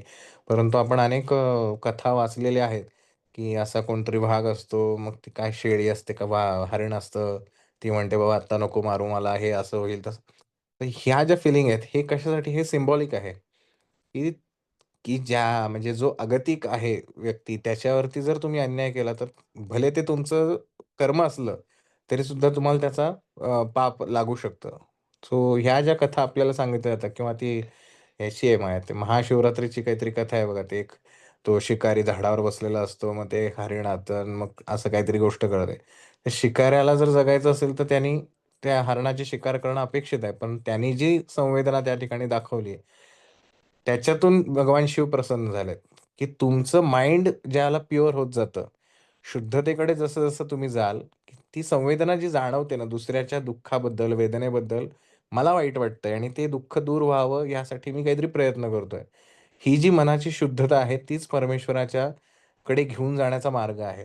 सो ह्या कथा ज्या आपण पुराणामध्ये वगैरे वाचतो, ह्या केवळ स्टोरी नाही आहेत, तर त्या आपल्याला गाईड करण्यासाठी असतात, की कशाप्रकारे तुम्ही विचार केला पाहिजे. सत्यवान सावित्रीची गोष्ट आहे, की ती आपल्याला शिकवते, की या जगात काहीही घडू शकतं, तुम्ही करणं अपेक्षित आहे. सो प्रत्येक ह्याच्यामधनं काहीतरी संकेत आहे, तो ओळखला तर निश्चित आपल्याला आपलं आयुष्य बदलता येतं. अदरवाईज डिफॉल्ट सिस्टम जी असेल त्या पद्धतीनं ते फंक्शन चालू राहील. Apple फोन घ्यायचा आणि WhatsAppच वापरायचा. एवढंच जर त्या Appleचा यूज करणार असू, तर मग एवढे पैसे कशाला खर्च करायचे? 10,000-20,000च्या मोबाईलमध्ये पण तेच गोष्ट मिळते. तसंच देव विचार करेल, "अरे उगाच याला माणसाच्या जन्मात टाकलं, काही उपयोगच केला नाही याने. त्यापेक्षा आपला होता प्राणी बरा आहे." तसं देवाला वाटू नये एवढा जरी आपल्याकडनं प्रयत्न झाला, तरी भरपूर झालं. पुढचं पुढे. ओके. सो पेशन्स या शब्दाचा स्वानुभव येतोय दादा. Yes, yes, yes. तुमच्या बाबतीत तर फार महत्त्वाचा अनुभव आणि निश्चित गोष्टी बदलता येतात. श्रद्धा फार मोठी काय म्हणू साधन आहे आणि आपल्या प्रत्येकाच्या आयुष्यात कशा ना कशावरती श्रद्धा असावी. देवावरतीच असायला पाहिजे असं काही नाही. एखाद्याची कर्मावर असेल, तर त्यांनी कर्मावर ठेवावी. कशावरती ज्या विज्ञानावर, सायन्सवर असेल, सायन्सवर ठेवावं. प्रत्येक श्रद्धा जी आहे ती निश्चित आपल्याला लाभदायक असते. श्रद्धा ही पवित्र असते. प्युअरच असावी. अंधश्रद्धा ही मात्र चुकीची आहे. कुठल्याही बाबतीमध्ये मग तुम्ही दगडामध्ये देव आहे अशी धारणा ठेवून त्या दगडामध्ये जरी देव बाहेरून काम करत गेला तरी त्या दगडातला देव प्रसन्न होतो, असं जे आपण म्हणतो. कारण शेवटी श्रद्धा हीच कामाला येते. त्यामुळे जेवढी मनात आतमध्ये शांतता तेवढा सक्सेस रेट जास्ती. सो आयुष्यात सक्सेसफुल व्हायचं असेल तर मन शांत जेवढं तेवढं सक्सेस जास्ती. असं साधं प्रिन्सिपल जरी आपण लक्षात ठेवलं तरी फायदा होईल. ओके. बराच उशीर झाला, पण आजचा निश्चित आपण विचार करा ह्या सगळ्या गोष्टींवर, की आपण ह्या निष्काम कर्मयोग का साधायचा आहे. अदरवाईज आपण ह्या सगळ्यात अडकत जाणार आहोत असं भगवंत जे आपल्याला म्हटलंय.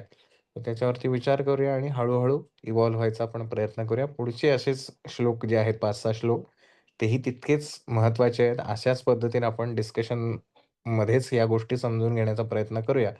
जेव्हा केव्हा अगदी फक्त एक कल्ली व्हायचं असेल त्याला ठरवूया तसं. पण सध्या तरी एक 2-3 श्लोक तरी आपण असंच डिस्कशन लेव्हलवरती घेऊया. सो धन्यवाद. पुन्हा भेटूया पुढच्या शनिवारी किंवा रविवारी जेव्हा केव्हा सत्र असेल त्यावेळेला पुढच्या श्लोकांसाठी. पण 11 आणि 12चा जरूर विचार करा. धन्यवाद. शुभरात्री.